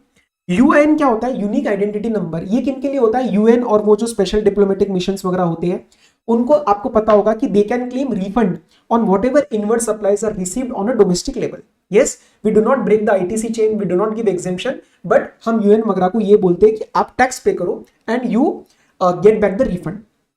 तो वो आइडेंटिफिकेशन के लिए और उन यूएन और यूएन के ऑर्गन्स एंड बॉडी के लिए they have to take this UN unique identity number and this is primarily for the purpose of claiming refund। ये इनको 3 वर्किंग डेज में ग्रांट कर दिया जाता है। नॉर्मल प्रोसेस में कितना टाइम लगता है, we will cover that, but इनको 3 वर्किंग डेज में we will grant the UN। suo motu registration by PO, suppose I was a taxable person, मतलब I was liable to be registered for example, but I have not actually taken registration। कल को मैं जिनके साथ business करता हूं उनकी कोई इंक्वायरी वगैरह चल रही थी, उनका कोई जीएसटी का ऑडिट वगैरह लग गया और वहां पे उन्होंने मेरे को पकड़ लिया, मेरी गर्दन पकड़ ली और बोला कि तू रजिस्टर्ड क्यों नहीं है। उन्होंने मेरे रिकॉर्ड्स भी वहां पे पकड़े गए, उन्होंने स्पॉट कर लिया, उन्होंने एक गलती आइडेंटिफाई कर ली कि भैया ये सिद्धेश करके कोई बंदा है, इसका खुद का टर्नओवर भी अच्छा खासा है, लेट्स से 40 लाख के ऊपर है या 20 लाख के ऊपर है, और ये खुद रजिस्टर्ड नहीं है, तो उन्होंने पकड़ लिया मेरे को। So now PO will ask me to get registered. So suo motu registration by PO, PO यहाँ पे एक ऑर्डर पास कर देगा कि mister Siddhesh you have to get registered under GST. Okay, now I have 2 options, either I agree with this, if I agree with this within 90 days of this particular order I will go and chupchap take my registration by filing the GST REG 01। if I do not agree I can go and file an appeal to the appellate authority under section number 107 appeals में आता है। ठीक है, appeal file करा, अगर appellate authority agrees with me and it says that yes Mr. Siddesh is correct, he is not liable for registration, PO has erred मतलब PO ने गलती करी है, तो उस केस में तो appellate authority ऑर्डर कैंसिल कर देगी, मैं खुश कि now there is no need of registration। लेकिन अगर appellate authority upholds the order of PO और बोला सिद्धेश नहीं आपको रजिस्ट्रेशन लेना पड़ेगा, तो अब आपको 90 days नहीं, अब आपको 30 days मिलेंगे from the issue of order of appellate authority and now I have to go and take my registration। दोनों ही केसेस में registration will be deemed to be valid retrospectively from the date of order of the PO जिसमें उसने मेरे को बोला था registration लेना है। तो जीएसटी जो भी ग्रांट किया जाएगा it shall be effective from the date of order of PO granting the temporary registration. ठीक है, REG 01 जो होता है आपको फाइल करना पड़ता है, that is not required for NRTP, TDS, TCS, OIDAR वाले, उनके लिए अलग अलग फॉर्म्स होते हैं, तो वो उनको स्पेशल वहां पे रजिस्ट्रेशन लेना पड़ता है, सेपरेट, मतलब कम डिटेल्स होती है उनकी, इतनी एग्जॉस्टिव डिटेल्स नहीं होती। एक चीज का ध्यान रखेंगे, SEZ यूनिट एंड डेवलपर का एक सेपरेट रजिस्ट्रेशन होगा। For example I am operating in UP, my 1 unit is in Lucknow and my 1 unit is in let's say Noida SEZ। तो मुझे यहाँ पे यूपी के अंदर, वैसे तो मेरे पास ऑप्शन था कि मैं एक स्टेट में एक ही रजिस्ट्रेशन ले सकता था, लेकिन मुझे इसमें अलग अलग रजिस्ट्रेशन लेना पड़ेगा। क्यों? क्योंकि SEZ का अगर यूनिट हो या आप एक SEZ डेवलपर हो तो उसके साथ कोई भी सप्लाई आपकी इंटर मानी जाती है and this is actually considered as not a part of India. तो आपको इसमें 2 सेपरेट रजिस्ट्रेशन लेना पड़ेगा। और कल को अगर यूपी और एसईजेड के बीच में कोई सप्लाई हुई तो वो भी अपने आप में एक इंटर सप्लाई मानी जाएगी। क्लियर है बात? चलो, जीएसटी रजिस्ट्रेशन के बारे में मैं आपको हल्का सा भी रेफरेंस दूंगा। सीटीपी की एक बात बोली है, you remember I told you CTP NRTP have to make advance tax deposit. वो कैसे होता है? रजिस्ट्रेशन करते वक्त ही उनको एक टीआरएन मिल जाता है, that is known as temporary reference number, which will link their particular registration with the amount of deposit. तो जैसे उनका रजिस्ट्रेशन कंप्लीट हो जाएगा, उनके कैश लेजर में वो एडवांस टैक्स डिपॉजिट नजर आ जाएगा। Yes, so that TRN is given for making an advance tax deposit. चलो, पार्ट नंबर 2 सॉल्व करते हैं, समझते हैं। This is the process of once the application is filed what happens. देखो, बेसिकली पार्ट 2 मतलब पार्ट 1 क्या होता है? Part 1 is the filing of the process, ये filing of the application. Part number 1 मतलब आप एप्लीकेशन जाके फाइल करते हो जीएसटी आरएजी 01। इस आरएजी 01 में 2 पार्ट्स होते हैं बेसिकली। फर्स्ट पार्ट में you just name, give the details of your name, आपका बिजनेस का नेम क्या है और आपका एक बेसिक स्टेट वगैरह क्या है। जो पार्ट नंबर बी रहता है उसके अंदर आपकी सारी डिटेल्स जाती है, बिजनेस की डिटेल्स जाती है, बैंक डिटेल्स जाती है, ऑथराइज सिग्नेटरी कौन है, पार्टनर कौन है, डायरेक्टर कौन है, गुड सर्विसेज की डिटेल, वो सब उस हमारे सेकंड पार्ट में जाती है। तो उसका भी ब्रीफ मैंने यहाँ पे दिया। देखो, पार्ट नंबर ए में आपका जाता है PAN and state, part number B में business detail, jurisdiction, places of business, मतलब आपका principal place and additional place of business. जैसे एक स्टेट के अंदर आपका एक प्रिंसिपल प्लेस ऑफ बिजनेस रहता है, that is your main area. Apart from that आपका कोई ऑफिस है, कोई वेयरहाउस है, कोई गोडाउन है, कहीं पे बुक्स रख रहे हो, तो that is declared as additional place of business. Point to be noted, PPOP APOB एक स्टेट में रहेगा, दूसरे स्टेट में तो क्योंकि अलग ही रजिस्ट्रेशन रहेगी। क्लियर? ओके, तो एपीओबी मेरा दूसरे स्टेट में नहीं हो सकता, उसी स्टेट में रहेगा। Now let's talk about the application filed. Now what are the next steps taken by the PO, मतलब by the GST department? अब सुनना, आपने एप्लीकेशन फाइल किया, आपने डॉक्यूमेंट्स वगैरह फाइल किए, जो भी जैसे लेट्स से फॉर एग्जांपल आपका रेंटल वाला एरिया है तो उसका आपने कॉपी वगैरह लगाई, you attach the lease document, electricity bill दिखाया ओनरशिप वगैरह प्रूव करने के लिए, तो आपका जो भी आरईजी 01 है उसके साथ आपकी एप्लीकेशन एंड डॉक्यूमेंट सारे फाइल हो गए। If they are found in order, अगर सब कुछ ठीक है एंड प्लस आपने आधार ऑथेंटिकेशन प्रॉपरली करवा लिया है, now Aadhaar authentication is mandatory. E KYC मतलब केवाईसी का ही एक फॉर्म है, तो आपको आधार ऑथेंटिकेशन करवाना पड़ता है। तो अगर आपके सारे डॉक्यूमेंट्स ठीक है and Aadhaar authentication successfully validate हो गया है, how is the validation done? It is a simple OTP based process. Yes, तो आपको रजिस्ट्रेशन ग्रांट हो जाएगा within 7 working days of submission. आपने सबमिट किया, आपको with in 7 working days you will get the GST, आपको GST मिल जाएगा। And इस केस में आपका कोई पे भी कोई साइट वेरिफिकेशन नहीं होगा। साइट वेरिफिकेशन मतलब फिजिकल साइट वेरिफिकेशन। 3 केसेस में आपका साइट वेरिफिकेशन होगा और उसके आगे 30 डेज के अंदर आपको रजिस्ट्रेशन दिया जाएगा। तो ये 3 केसेस में आपको 7 डेज का फायदा नहीं मिलेगा। यहाँ पे आपको 7 वर्किंग डेज का फायदा मिलता है, यहाँ पे 7 वर्किंग डेज का फायदा नहीं मिलेगा, यहाँ पे 30 डेज वेट करना पड़ेगा फ्रॉम द वेरिफिकेशन। ये कौन से 3 केसेस है? देखो, आपका एप्लीकेशन एंड डॉक्यूमेंट्स तो सब ठीक है, लेकिन उसके बेसिस पे 3 चीजों में से एक चीज हुई, क्या? Your Aadhaar authentication has failed. तो देखो, स्टार्टिंग में you have to opt while going for registration, while getting the registration done, you have to opt for Aadhaar authentication. तो अगर आपने आधार ऑथेंटिकेशन ऑप्ट किया लेकिन आपका वैलिडेशन नहीं हुआ, ओटीपी में प्रॉब्लम आया या कुछ भी प्रॉब्लम आया, या फिर आपने ऑप्ट ही नहीं किया, तो पहला तो ये केस बन गया। ठीक है। सेकंड, पीओ को लगता है कि दाल में कुछ काला है, तो PO says that PO thinks and PO deems fit that your site verification should be done. और थर्ड, आधार ऑथेंटिकेशन आपने करवा लिया लेकिन आपका केस सिस्टम के अंदर एक रिस्क बेस्ड पे पकड़ा गया। रिस्क बेस्ड मतलब क्या? आपका एक रिस्की केस पकड़ा गया है। So there are certain parameters on the basis of which your case and your registration may be flagged off as risky. Risky मतलब you will be identified on the common portal as risk on the basis of certain parameters which are decided by the GST department on the recommendations of council.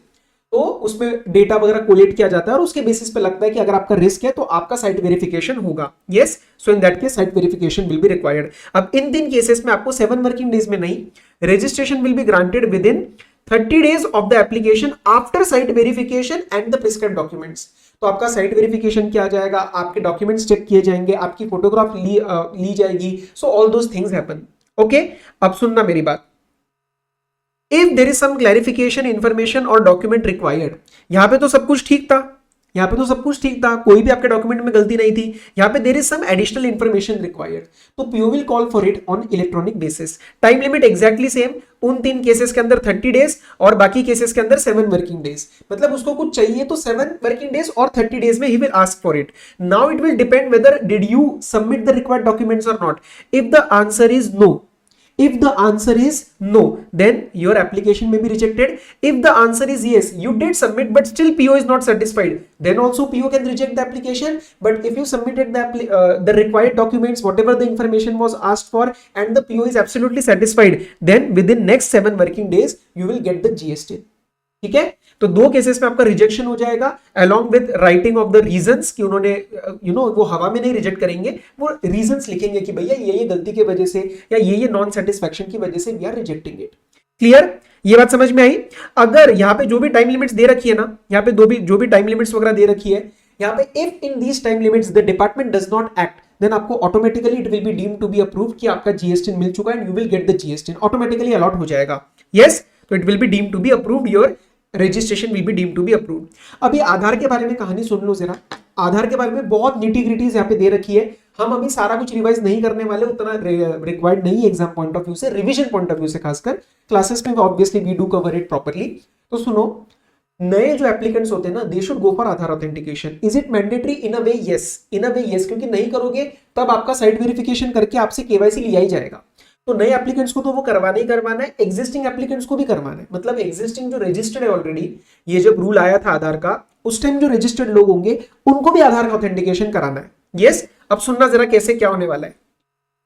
Aadhaar authentication करना किसका है? देखो, सबसे पहले तो आपका जो मेन कंपनी या मेन जो भी आप हो, जैसे आप इंडिविजुअल हो तो आपका खुद का, आप फर्म हो तो आपके किसी पार्टनर का, आप एचयूएफ हो तो आपके कर्ता का, इनका एक में से जो भी ये केस बनेगा उसमें से एक का we need the Aadhaar and we need the Aadhaar authentication of the authorise signatory. तो मुझे 2 जनों का आधार चाहिए। Yes, process of Aadhaar authentication is simple OTP based. आप आधार डालो, ओटीपी आएगा, उससे वेरीफाई हो जाएगा। अब सुनना, अब आधार के रिस्पेक्ट में 2-3 बातें आपको अच्छे से लर्न करनी है। Date of submission of application in case of new applicant. अगर आज आप नए एप्लीकेंट हो तो आपका एप्लीकेशन किस दिन सबमिट माना जाएगा? डेट ऑफ आधार ऑथेंटिकेशन और 15 days from the submission of application in part B of the GST REG 01 whichever is earlier। तो देखो, आपको रियल लाइफ में एप्लीकेशन फटाफट सबमिटेड मनवाना है। क्यों? Because you need the registration as soon as possible. तो आप तो यही चाहोगे ना कि आपका सबमिशन जल्द से जल्द मान लिया जाए, क्योंकि उसके आगे विद इन 7 वर्किंग डेज और साइट वेरिफिकेशन और उसके आगे 30 days, ये सब आगे कहानी होगी। So in real life it is always beneficial. You need to get your Aadhaar authentication done. OTP वगैरह से अपना वेरिफिकेशन कराओ ताकि उसी दिन आपका एप्लीकेशन सबमिट माना जाएगा और उसके आगे की टाइमलाइन स्टार्ट हो जाएगी, जो ऊपर हमने अभी प्रोसेस के अंदर पढ़ी। अब सर, आधार ऑथेंटिकेशन कराना किसका है? देखो, इंडिविजुअल एप्लीकेंट होगा तो उसका खुद का, अदर देन इंडिविजुअल होगा तो एचयूएफ में कर्ता का, कंपनी में एमडी होल टाइम डायरेक्टर का, plus authorise signatory and other notified persons. तो मेन आप ये दोनों आइटम्स लर्न कर सकते हो। ठीक है, okay. There is a risk based biometric Aadhaar authentication. अब ये क्या, सुनना जरा मेरी बात। ये एक पायलट प्रोजेक्ट चला था, आज तो हालांकि सब जगह है। ये पायलट कहां शुरू हुआ था? गुजरात, पुडुचेरी और आंध्र प्रदेश, बट ये आज के इसमें all throughout the country we are implementing it. अगर आपका केस रिस्क वाला बना, so this is for high risk applicants, तो you will be identified on the common portal. अगर वैसा हुआ तो आपको रजिस्ट्रेशन देने से पहले we will go for site verification. वहां पे आपका आधार के वो फिंगरप्रिंट्स वगैरह लिए जाएंगे, आपका बायोमेट्रिक लिया जाएगा, आपके जितने डॉक्यूमेंट्स है उसको फिर से वेरीफाई किया जाएगा, आपकी फोटोग्राफ्स ली जाएंगी। So all this things happen. ठीक है, so this will be subject to your photograph, biometric Aadhaar authentication, verification of original documents uploaded at one of the notified facilitation centres, जो कि होते हैं जीएसटी सुविधा केंद्र। यस, तो वहां पे वो नोटिफाइड होएगा, आप वहां पे जाके अपॉइंटमेंट लीजिए और ये सब काम कराइए। जब तक आप ये सब काम नहीं कराएंगे ना, तब तक आपका रजिस्ट्रेशन का प्रोसेस कंप्लीट नहीं माना जाएगा, और जब तक वो कंप्लीट नहीं माना जाएगा आपको एप्लीकेशन रेफरेंस नंबर मिलेगा ही नहीं। और एप्लीकेशन रेफरेंस नंबर नहीं मिला, इसका मतलब आपने एप्लीकेशन अभी फाइल ही नहीं करी है। ठीक है, तो ये होने के बाद आपका application deemed to be complete, उसके बाद you will get the application reference number. चलो, अगर सुनना मेरी बात, जब ये आधार आया था उस टाइम जो एग्जिस्टिंग लोग थे, अगर वो बोलते कि सर हम आधार नहीं कराते, तो हमारे ऊपर क्या कॉन्सिक्वेंसेस है? देखो, ये 3 कॉन्सिक्वेंसेस आपके ऊपर लग जाएंगे। दिस इज इंपॉर्टेंट, ये 3 कॉन्सिक्वेंसेस लग जाएंगे। लेकिन आज केस में सबने करवा ही लिया है। ठीक है, and every new person also goes for it, but theoretically this is still important. आप अपना कैंसिल, अगर आपका रजिस्ट्रेशन कल को कैंसिल हो गया तो कैंसिलेशन के बाद you can go for revocation of cancellation. You can not file that unless your Aadhaar authentication is done. Second, आप रिफंड एप्लीकेशन नहीं फाइल कर सकते, RFD 01 जो होता है, ठीक है, चैप्टर नंबर 15 में। और similarly when you export goods on payment of IGST, तो उस केस में आपको आरएफडी 01 नहीं फाइल करना होता है, आपका शिपिंग बिल ही रिफंड एप्लीकेशन बन जाता है, तो वो भी आपका रिफंड नहीं मिलेगा। तो इन शॉर्ट अगर मैं बोलूं तो ये दो ही चीजें हैं, पहला रिवोकेशन ऑफ कैंसिलेशन नहीं हो सकता और दूसरा रिफंड नहीं मिल सकता। These are the consequences. Sir अगर आधार नंबर असाइन नहीं है, आप नए एप्लीकेंट हो, तो मैंने ऑलरेडी कवर कर लिया वो चार्ट में that your site verification will be done, ठीक है। लेकिन अगर आप ऑलरेडी रजिस्टर्ड पर्सन हो और आपके पास अभी आधार ही नहीं है, आप ये नहीं है कि आपने आधार दिया नहीं, आपने पास आधार ही नहीं है, तो then you go and file for Aadhaar application. आप आधार के लिए अप्लाई करो। आप जब आधार के लिए अप्लाई करोगे you will gate Aadhaar enrolment ID slip, आप वो स्लिप नंबर हमें दो। फिर आप इनमें से एक डॉक्यूमेंट अभी हमें प्रोवाइड करो just for the purpose of KYC, आपकी बैंक की passbook with photograph, voter ID card, passport या फिर ड्राइविंग लाइसेंस, ताकि आपके पास आपका कुछ तो केवाईसी हो हमारे हाथ में। और जब आपके पास आधार मिल जाएगा आप 30 डेज में आधार ऑथेंटिकेशन करा लेना। So you can not say that sir I do not have Aadhaar, तो मैं आधार ऑथेंटिकेशन नहीं कराऊंगा। नहीं भाई, तुम्हें आधार लेना पड़ेगा। लेते टाइम तुम्हारे पास एनरोलमेंट आईडी स्लिप आएगी, वो हमें जमा करो। You give the enrollment number, you give us some KYC document and once you get the Aadhaar allotted, आप within 30 days Aadhaar authentication करवा लो। क्लियर? और अगर नहीं किया तो आपका registration deem to be invalid, हम मान लेंगे आपका रजिस्ट्रेशन था ही नहीं, कभी इनवैलिड हो जाएगा। ये कुछ लोग हैं जो आधार से एग्जेम्प्ट है, तो इनको यहाँ पे आधार का ऑथेंटिकेशन नहीं कराना। कौन कौन?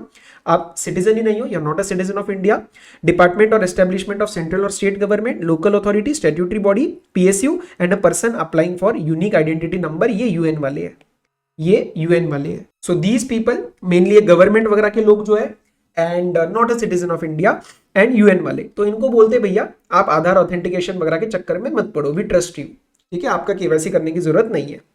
चलो अब एक आता है बैंक अकाउंट डिटेल्स का, ये रजिस्ट्रेशन का, this is one of the important key areas, इसको जरा मार्क करेंगे इंपॉर्टेंट। देखो when you file for registration, you file REG 01, there is one column of bank details, आपको अपनी बैंक डिटेल्स भरनी पड़ती है, but we are giving you an exemption, हम एक एग्जेम्पशन देते हैं। ये नहीं कि आप बैंक डिटेल्स भरो ही मत, we will give you time, we will give you relaxation rather than exemption, let's use the word relaxation. Relaxation क्या है कि आपका रजिस्ट्रेशन हम आपको दे देंगे, आप बैंक डिटेल्स मत भरो, we will give you the registration, आपका जीएसटी हाथ में आ जाएगा, लेकिन उसके आगे विद इन 30 डेज और when you want to file GSTR1 और invoice furnishing facility, IFF is a concept relevant for QRMP first 2 months, you know that right. हालांकि अलग से वो चैप्टर अभी नहीं किया है, but you know the basics.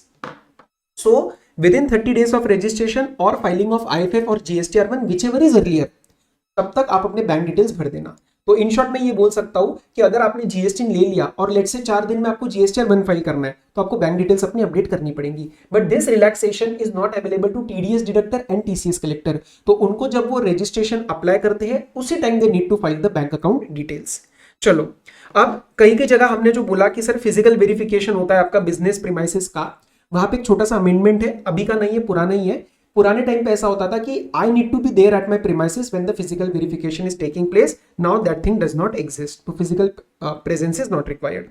Okay, where PO is satisfied that physical verification is required, now he may want the physical verification to be done before the grant of registration or after the grant of registration. If he thinks that the verification is required after the grant of registration, तो ठीक है, वो आ जाएगा, verification वगैरह कराएगा, उसकी एक verification की रिपोर्ट बनेगी, डॉक्यूमेंट्स बनेंगे, फोटोग्राफ्स बनेंगे कि उसने क्या किया। ऐसे नहीं कि बस आके चाय पी के चले गए, नहीं, क्या क्या चेक किया वो सारी रिपोर्ट बनाओ, डॉक्यूमेंटेशन रेडी करो, फोटोग्राफ्स लो, and he has to upload it on the common portal so that there is a complete transparency, complete information to the government as well as to the applicant. और ये काम उसको करना है 15 working days of verification से। लेकिन अगर वो उसको लगता है कि physical verification is required before the grant of registration, again he will get the verification done, documentation and photographs ready किए जाएंगे, एंड ये सारा काम उसको पता है कब करना है। Normal he will upload it on the common portal, but ये काम करना है now at least 5 working days prior to the completion of the time period specified in the said proviso. ये कौन से टाइम पीरियड की बात कर रहा है बेटा जी? ये बात कर रहा है 7 वर्किंग डेज और 30 डेज की, जो मैंने ऊपर आपको डायग्राम में बताया। तो उसके 5 वर्किंग डेज पहले तक ये काम हो जाए, ताकि लास्ट 5 वर्किंग डेज में उसके बेसिस पे डिसीजन लेके we can the government basically the PO can allot the GST। Yes, तो at least 5 working days prior to completion of that time period that we covered. ये कब? जब रजिस्ट्रेशन से पहले वेरिफिकेशन हो रहा है। रजिस्ट्रेशन एक बार हो गया, GST दे दिया, तो उसके बाद ऐसा कोई टाइम लिमिट है नहीं, बस 15 दिन दे दिए कि 15 वर्किंग डेज में अपना काम कंप्लीट करके कॉमन पोर्टल पे लगा देना।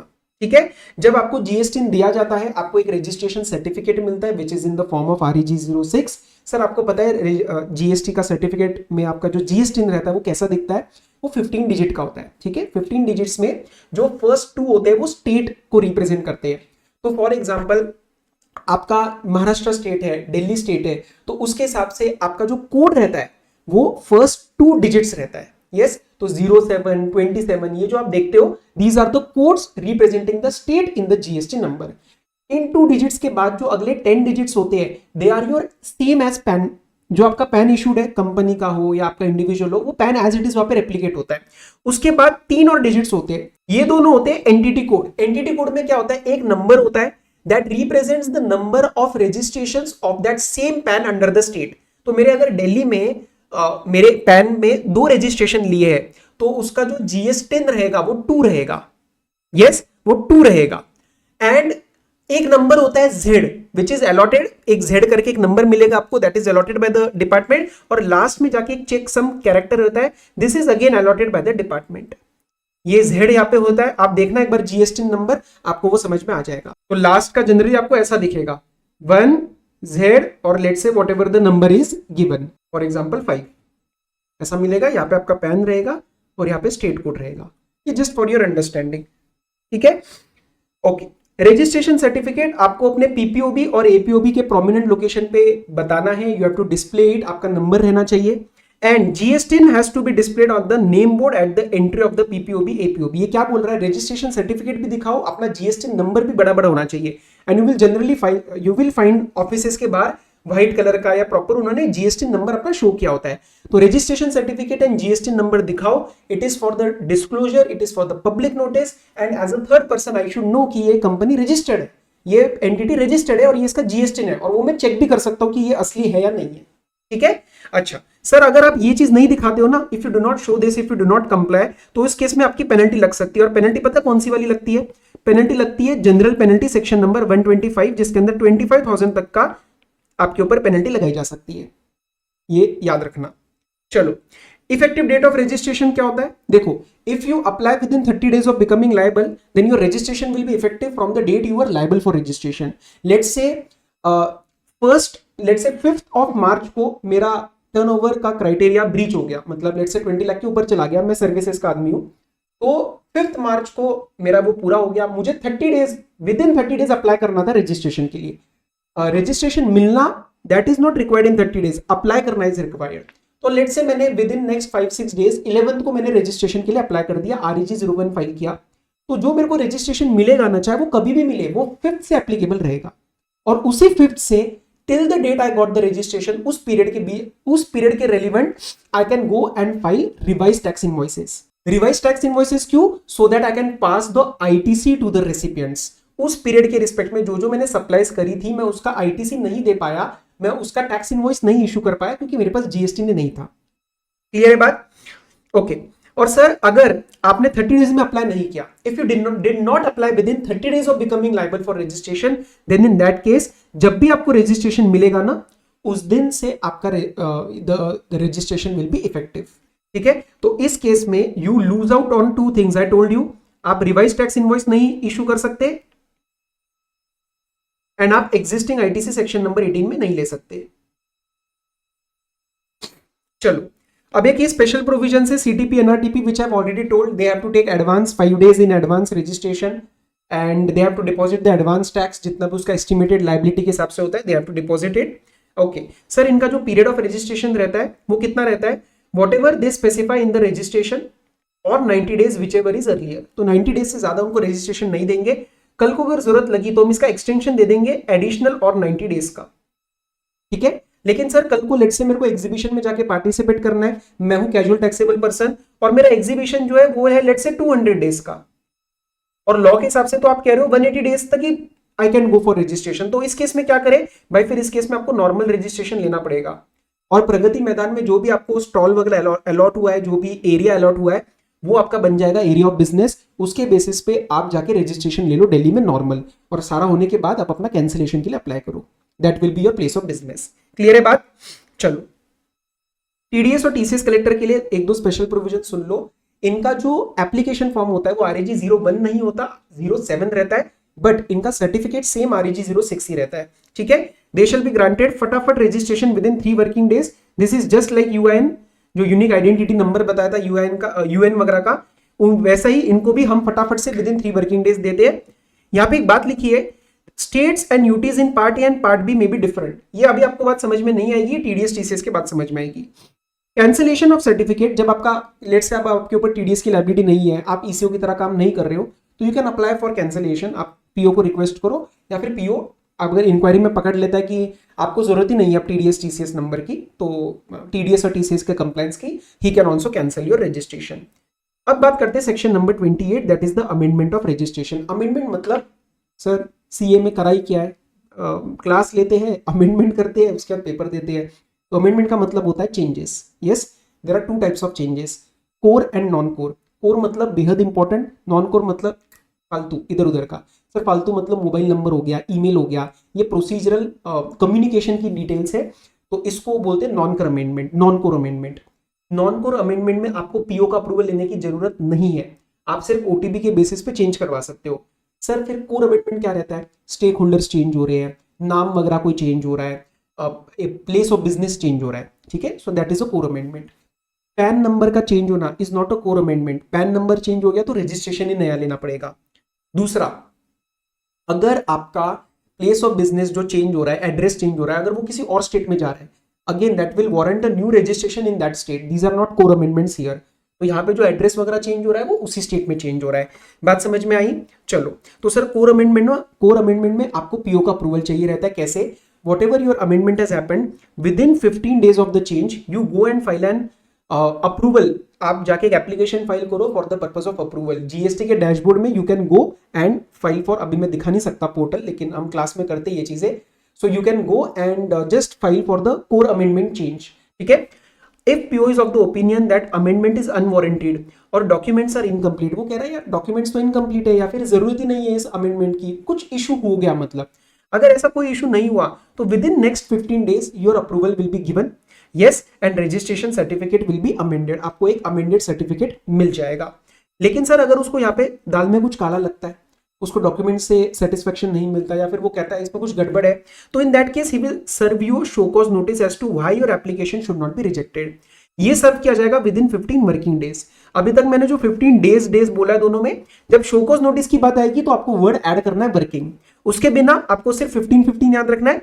यहाँ पे जब शोकॉज नोटिस की बात आएगी तो 15 working days, Saturday Sunday working नहीं होते, और कोई छुट्टी होगी तो वर्किंग नहीं होंगे, तो उस टाइम पे ये काम नहीं होएगा, क्योंकि शोकॉज नोटिस देना है, उसका रिप्लाई बनाना है, तो we will use the word working.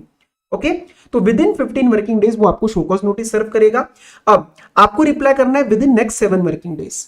अगर आपका reply yes you did reply and your reply was satisfactory, तो आपका रजिस्ट्रेशन अमेंड हो जाएगा, you will get the amended certificate। लेकिन अगर आपने रिप्लाई नहीं किया या फिर आपका रिप्लाई सेटिस्फैक्ट्री है, तो उस केस में आपका अमेंडमेंट एप्लीकेशन रिजेक्ट किया जाएगा within next 7 working days by the PO. ठीक है, आपका जब भी अमेंडमेंट रजिस्ट्रेशन, आपका रजिस्ट्रेशन का अमेंडमेंट होगा, this will be from the date when you submitted the application. लेकिन कमिश्नर बोल सकता है कुछ रीजंस रिकॉर्ड करके नहीं कि उसका let's say there is some retrospective amendment, तो ठीक है, वो एक एक्सेप्शन तो always we will give to the commissioner. Again जैसा मैंने रजिस्ट्रेशन में पढ़ाया था, यहाँ पे अगर 15 वर्किंग डेज में या यहाँ पे कुछ एक्शन नहीं लिया पीओ ने, या फिर यहाँ पे एक्शन नहीं लिया, तो उस केस में डीम्ड अमेंडमेंट हो जाएगा। मतलब basically we as taxpayers will not suffer due to the failure and we can say complacency of the department। ठीक है, तो वो रजिस्ट्रेशन में भी पढ़ा था, यहाँ पे भी पढ़ा। अब सेक्शन नंबर 29 की बात करते हैं, कैंसिलेशन एंड सस्पेंशन की। सेक्शन 30 बात करता है रिवोकेशन की। We will cover this. अब सर कैंसिलेशन 2 तरीके से होता है, या तो मैं जाकर रिक्वेस्ट कर सकता हूं, या तो डिपार्टमेंट सो मोटो कर सकता है। कुछ केसेस ऐसे होते हैं, लेट्स से मेरा बिजनेस बंद हो गया, सोल प्रोप्राइटर की डेथ हो गई, मर्जर हो गया, एमलगमेशन हो गया, या फिर I am no longer liable for registration, मेरा टर्नओवर बहुत नीचे आ चुका है। तो इन सब केसेस के अंदर जो जेन्युइन केसेस है जिसमें कुछ मैंने गलत नहीं किया है, I can also go to the department and department can also cancel it suo motu. ये जो कुछ केसेस है सामने, जो आपके सामने 13 क्लॉजेस दिख रहे हैं, these 13 cases are where I have committed some kind of a mistake, some kind of a penalty, there is some kind of a I can say non-compliance on my side। तो obviously इन cases के अंदर PO registration cancel करेगा, not I will go, मैं नहीं जाऊंगा इन cases में obviously. देखो क्या है, registration was obtained by the means of fraud, wilful misstatement और सपरेशन ऑफ फैक्ट्स। आपने गलत तरीके से रजिस्ट्रेशन लिया है, आपने वॉलेंटरी रजिस्ट्रेशन लिया लेकिन आपने बिजनेस अभी तक स्टार्ट ही नहीं किया है और 6 महीने हो चुके हैं, तो मेरे लाल रजिस्ट्रेशन लेके क्या क्या किया तूने मेरा जीएसटी लेके? 6 महीने तक बिजनेस स्टार्ट नहीं किया है, कुछ रिटर्न्स में तेरा माल आ नहीं रहा है, कोई टैक्स की पेमेंट हो नहीं रही है, कोई टैक्स इनवॉइस इशू हो नहीं रहा है, तो तुझे क्यों चाहिए जीएसटी? कैंसिल कर देते हैं। Composition taxpayer has not furnished the return for the financial year beyond 3 months from the due date of furnishing the return. You know there is a return for annual period for a composition person, that is GSTR 4, and that goes for, कब तक जाती है वो? 31 मार्च खत्म होने के बाद कब तक GSTR 4 जाती है? वो जाती है आपकी 30 जून तक। ये किसी जमाने में मतलब पिछले टाइम तक 30 अप्रैल होती थी, ठीक है, अब ये हो चुकी है 30 जून। तो pay attention to this is an amendment, ठीक है। तो 30 जून तक जो ये जाती है। अब ये 30 जून की जगह आपने 3 महीने का इसमें डिले कर दिया है, तो जुलाई अगस्त सितंबर 3 महीने का डिले हो चुका है, 3 महीने से ज्यादा डिले हो चुका है। तो एक बार वो 30 सितंबर खत्म हो गया तो your registration can be cancelled. आगे, you do not conduct any business from the declared place of business. लिखा है मेरा कोई एड्रेस ए, काम कर रहे हो बी से, तो ये क्या मतलब है? गलत काम कर रहे हो ना। यू इशू इनवॉइस और bill of supply without the supply of goods services in violation of the provisions of this act. गलत इनवॉइस इशू कर रहे हो, गलत आईटीसी दे रहे हो, गलत बिल ऑफ सप्लाई इशू कर रहे हो, सप्लाई तो हो नहीं रहा है, बस डॉक्यूमेंटेशन इशू कर रहे हो, तो गलत हो रहा है ना, कहीं फ्रॉड हो रहा है। तो in that case your registration can be cancelled. 171 का violation, 171 is anti profiteering. What is anti profiteering? In a very brief term, government ने एक टैक्स रेट 28 से 12 कर दिया, तो आपका भी तो सेल प्राइस कम हो जाना चाहिए ना, क्योंकि आप टैक्स आगे वाले से रिकवर करते हो। आपने सेल प्राइस चेंज नहीं किया बल्कि अपना शेयर उसमें बढ़ा दिया। आपने सोचा कस्टमर को तो आदत लगी हुई है 28% पे करने की, वो कहां इतना देखेगा।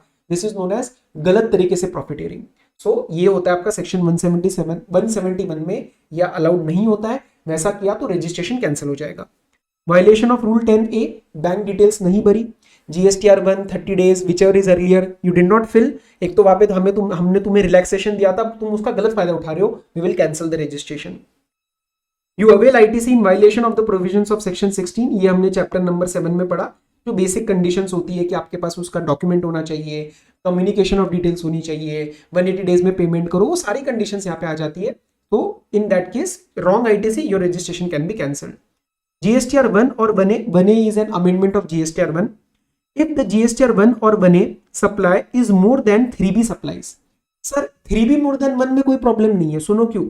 GSTR 1 में इंफॉर्मेशन रिटर्न जाती है, लेट्स से मैंने कल को बोला कि 100 रुपए की सप्लाई हुई है, लेकिन मैंने 3B के अंदर फाइल करी और 3B के अंदर बोला कि मेरी 80 की सप्लाई हुई है, तो कहीं ना कहीं गवर्नमेंट को 20 रुपीज के ऊपर टैक्स कम पे हुआ है। अगर कल को 3B में ज्यादा हो तो गवर्नमेंट कुछ भी नहीं कहेगी क्योंकि टैक्स पेमेंट ज्यादा हो रहा है, लेकिन अगर आपका 1 और 1A is more than 3B, that is wrong. तो in that case your registration can be cancelled. आगे पढ़ेंगे हम, रजिस्ट्रेशन इन केसेस में डायरेक्टली कैंसिल नहीं होता क्योंकि इसमें there can be some genuine reason behind it, so government generally gives you an opportunity of being heard. आगे, violates the provisions of third और फोर्थ प्रोविजन टू रूल 23(1).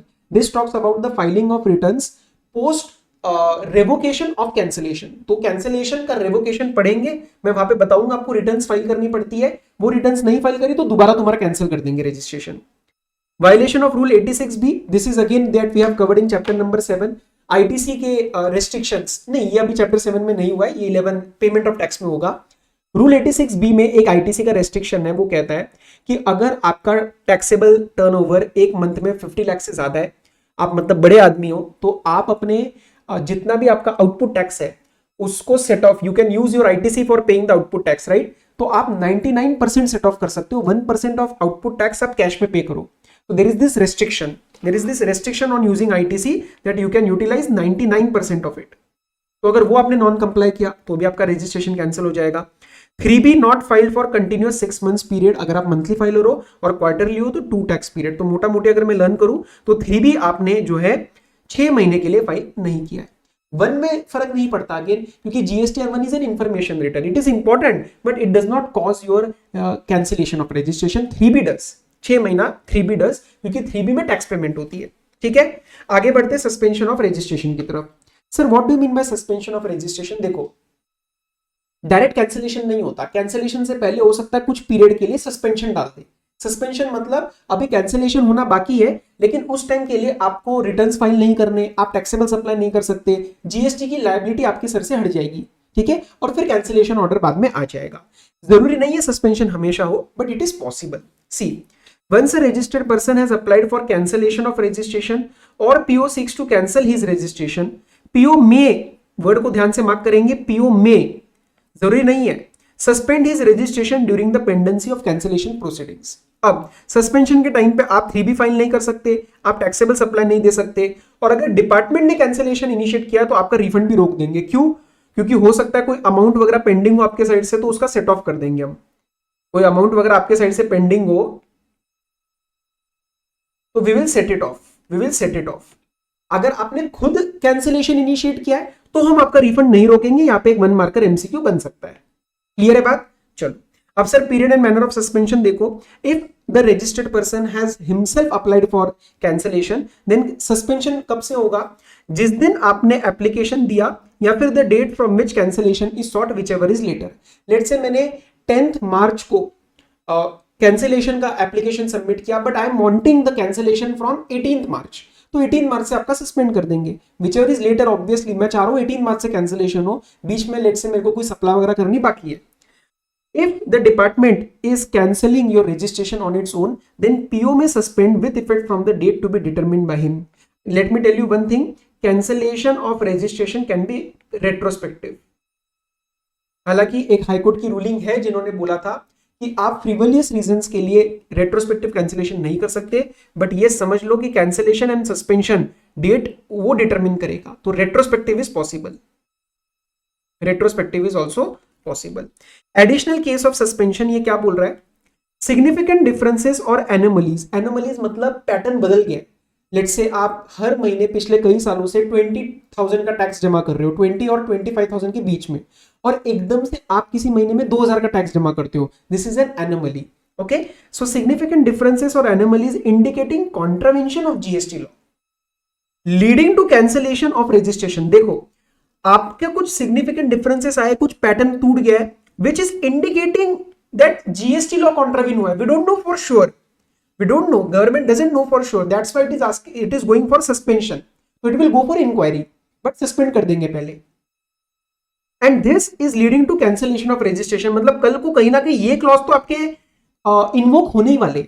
ऐसा नहीं है कि सिर्फ इंडिकेशन के बेसिस पे we will cancel, but we somewhere feel that ऐसा इंडिकेशन है जिससे कल को आपका कैंसिलेशन का क्लॉज लगने वाला है, तो आज सस्पेंड कर देंगे। तो देखो इसमें क्या केस फॉल कर रहे हैं, comparison of 3B with GSTR 1 और इनवर्ट सप्लाईज। तो कहीं ना कहीं हमने 3B और 1 को कंपेयर किया, लग रहा है कि यार आप कुछ गड़बड़ कर रहे हो, आप जीएसटी लॉ में कुछ कॉन्ट्रावेंशन कर रहे हो, जिससे शायद ये वाला क्लॉज लग रहा होगा, 1 is more than 3B, yes. या फिर any other analysis carried out on the recommendations of council. Council कोई भी अपना एनालिसिस दे सकता है, कोई भी अपने पैरामीटर सेट कर सकता है, जिससे उसको लगे कि there is some contravention of GST law, जिससे अल्टीमेटली रजिस्ट्रेशन कैंसिल होने वाला है, यस। और last contravention of rule 10A, जो मैंने आपको बैंक डिटेल्स का बताया, वो तो ऑलरेडी यहाँ पे एग्जिस्ट करता ही है, दिस एग्जिस्ट। तो अगर ये कल को आपने बैंक डिटेल्स टाइम से जमा नहीं करे तो आपका ऑटोमेटिक सस्पेंशन हो जाएगा, and then PO will go for cancellation. But इसी केस में रूल 10A में लेट्स से आपका रजिस्ट्रेशन सस्पेंड हो गया, सस्पेंड होते आपको मेल आ जाएगा। अब आप फटाफट से जाग गए कि अरे ये 30 डेज का टाइम पीरियड खत्म हो गया, I have to get my bank details registered. तो अगर आप वो चीज कर देते हो, if you fill the bank details and your registration has not yet been cancelled, क्योंकि अभी सस्पेंशन हुआ है, तो वो रेवोकेशन भी डीम्ड हो जाएगा अपने आप, तो अलग से रेवोकेशन करने की जरूरत नहीं है, आपका सस्पेंशन अपने आप हट जाएगा। If the bank details are furnished provided registration is not already cancelled. सुनो सुनो सुनो सुनो, बैंक डिटेल्स आपने नहीं भरी टाइम से, आपका ऑटोमेटिक सस्पेंशन हो जाएगा। आप जाग गए, आपने फटाफट से बैंक डिटेल्स फिल कर दी, तो प्रोवाइडेड यहां पे ऑलरेडी कैंसिलेशन ना हो गया, वो जनरली नहीं होता, ठीक है। आप अनलेस आप 1-2 महीना का डिले करते हो, तो आपने बैंक डिटेल्स फिल कर दी, तो आपका जो सस्पेंशन हुआ था वो ऑटोमेटिक रिवोक हो जाएगा कि चलो इसका सस्पेंशन हटा दो, ये माइनर गलती थी, प्रोसीजरल गलती थी, उसने फिल कर दी। लेकिन इन केसेस में ऐसा कुछ नहीं होने वाला है, ठीक है। आगे आओ, नेक्स्ट स्टेप इस वाले में, जो भी डिफरेंसेस वगैरह होंगे, एनोमलीज होंगे, वो आपको मेल पे बताए जाएंगे and you have to explain within 30 days as to why your registration should not be cancelled. क्योंकि इसमें क्या है ना, इसमें गवर्नमेंट को शक हो रहा है, indicating the contravention of GST law. तो ये शक सही है या गलत, इसके लिए हम आपको एक्सप्लेनेशन का मौका दे रहे हैं 30 days का। ओके, जब भी कैंसिलेशन प्रोसीडिंग्स कंप्लीट हो जाएंगी आपका सस्पेंशन रिवोक हो जाएगा। सर क्यों रिवोक हो जाएगा? क्योंकि फिर आपका या तो कैंसिलेशन पक्का हो जाएगा या तो कैंसिलेशन नहीं होगा। यस हो गया तो जीएसटी कैंसिल, नहीं हुआ तो फिर भैया केस खत्म, नॉर्मल जीएसटी आगे चलता रहेगा, पर सस्पेंशन तो खत्म हो जाएगा ना। Yes, okay. Another case of deemed revocation of suspension. Two cases of deemed revocation of suspension. First, I have already told you bank details wala. Second, if your cancellation was due to filing of 3B. If your cancellation was initiated due to non-filing of returns, और आप सारे returns फटाफट से file कर देते हो, आप कुछ बोलते नहीं हो लेकिन आप अपने सारे रिटर्न्स फाइल कर देते हो, इंटरेस्ट, लेट फी सब पे कर देते हो, तो हम आपका सस्पेंशन जो है वो रिवोक कर देंगे, प्रोवाइडेड कैंसिलेशन ऑलरेडी नहीं हुआ है। So see, if the suspension was due to non-filing of required returns and the pending returns are filed, ठीक है, your actions speak louder than words. We will revoke the suspension. GST अपना चालू रखो। Revised tax invoice and first return shall apply with respect to period of suspension if the suspension is revoked. मतलब ये वो period था जिसके अंदर मैं टैक्सेबल सप्लाई और वो टैक्स इनवॉइस नहीं दे पाया, तो अब मुझे रिवाइज्ड इनवॉइसेस देने हैं एंड फर्स्ट रिटर्न फिर से फाइल करनी पड़ेगी। Just like you file this particular first return and you issue the revised invoices when you get new registration, and in which case when you apply within 30 days of being liable, उन cases में भी ये दो चीजें आती है। मैंने बताया था फर्स्ट रिटर्न और रिवाइज टैक्स इनवॉइस, वैसा यहाँ पे भी लग जाएगा कि कुछ टाइम के लिए आपका जीएसटी सस्पेंडेड था और अब वो आपको मिल गया है। क्लियर है बात? तो बस ये चीज मत भूलना, 2 cases of deemed revocation of suspension,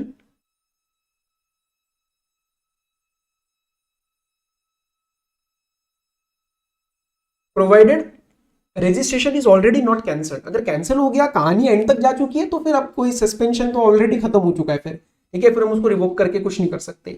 पहला, जब आपका वो रूल नंबर 10A का केस था, दैट इज बैंक डिटेल्स, और वो आपने सारी फिल कर दी है, और दूसरा आपका पेंडिंग रिटर्न का इशू था, पेंडिंग रिटर्न का इशू था and you have filed the pending returns, you have filed all pending returns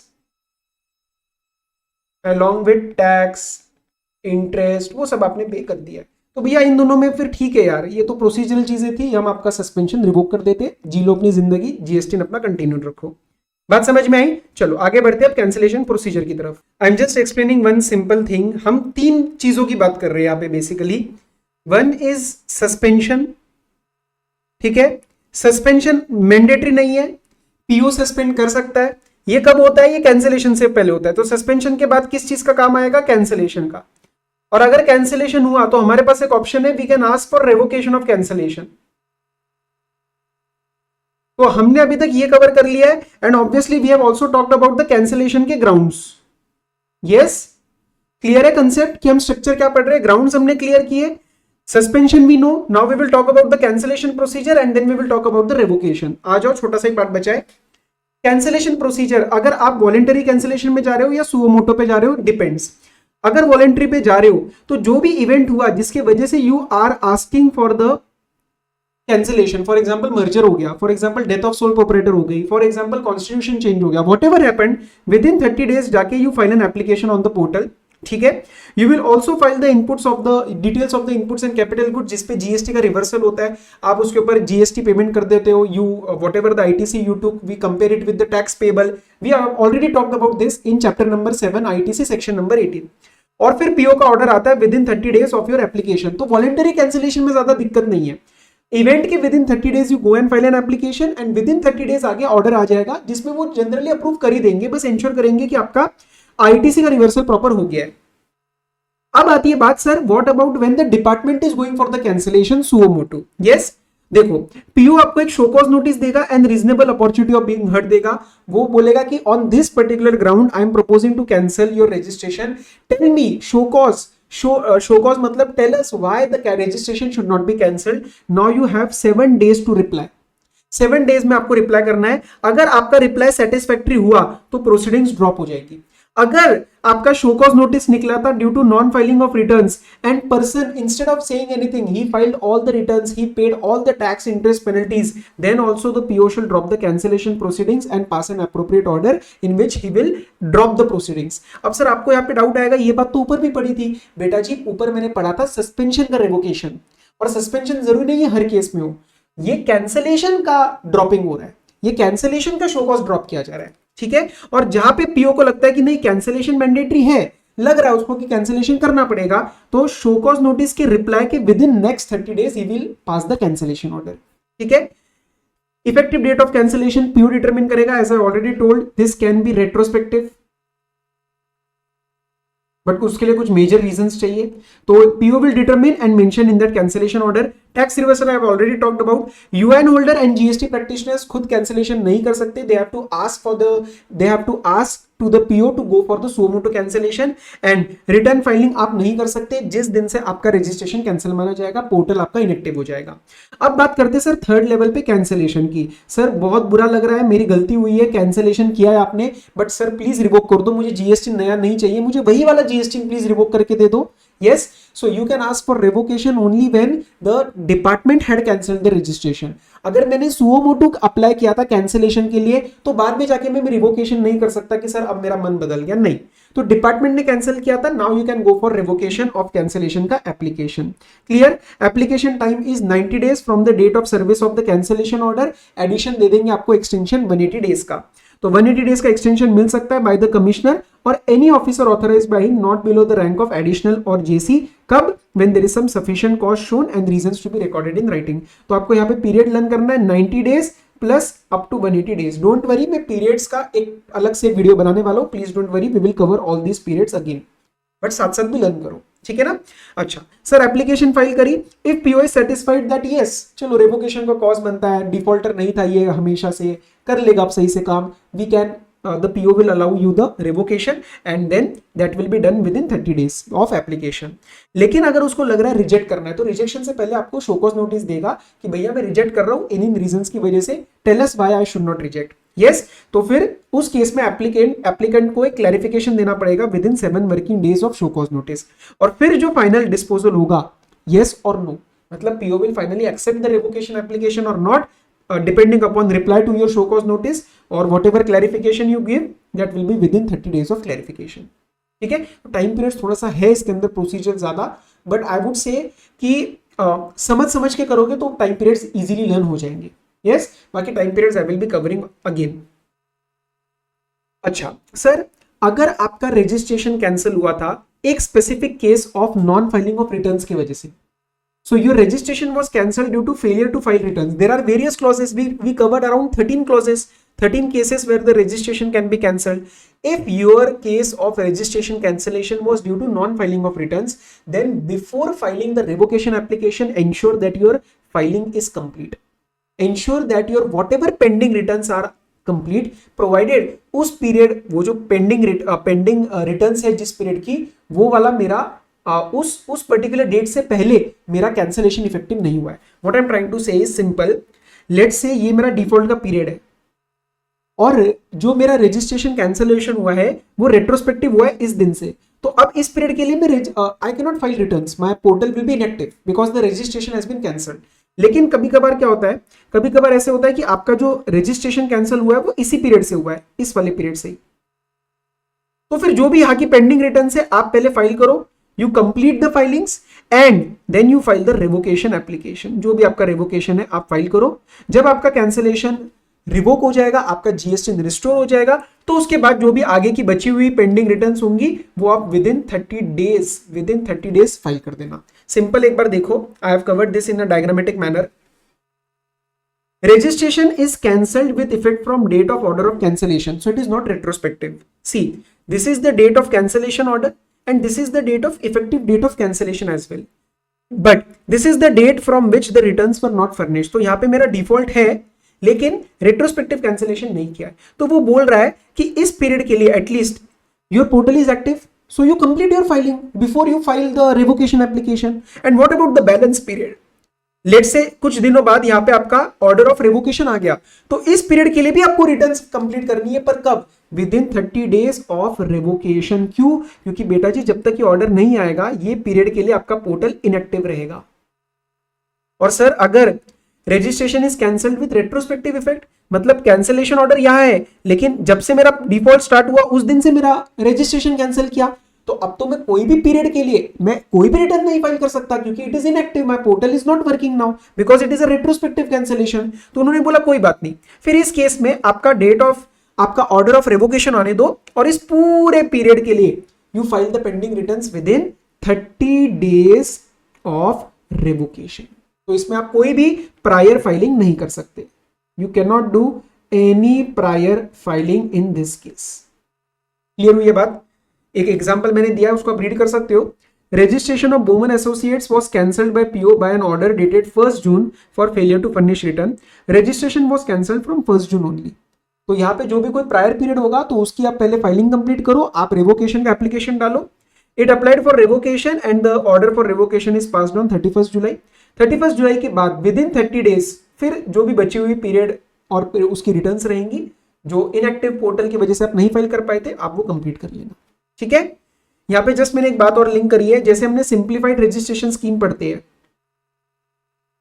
simplified registration scheme जिसके अंदर सिंगल रजिस्ट्रेशन लेता है बंदा, ये किन केसेस के लिए लगती है? ये ओएडआर के लिए लगती है, जब बाहर से out of India non taxable territory से बंदा एनटीओआर को सर्विसेज देता है, and this also applies to the online gaming money, section number 14A online gaming money. तो इसके लिए सेक्शन नंबर 14A होता है और इसके लिए सेक्शन नंबर 14 होता है। ओएडआर का मैंने अलग वीडियो बना दिया है, ऑनलाइन गेमिंग का भी अलग वीडियो है, ये जस्ट मैंने यहाँ पे दोबारा लिंक करा दिया।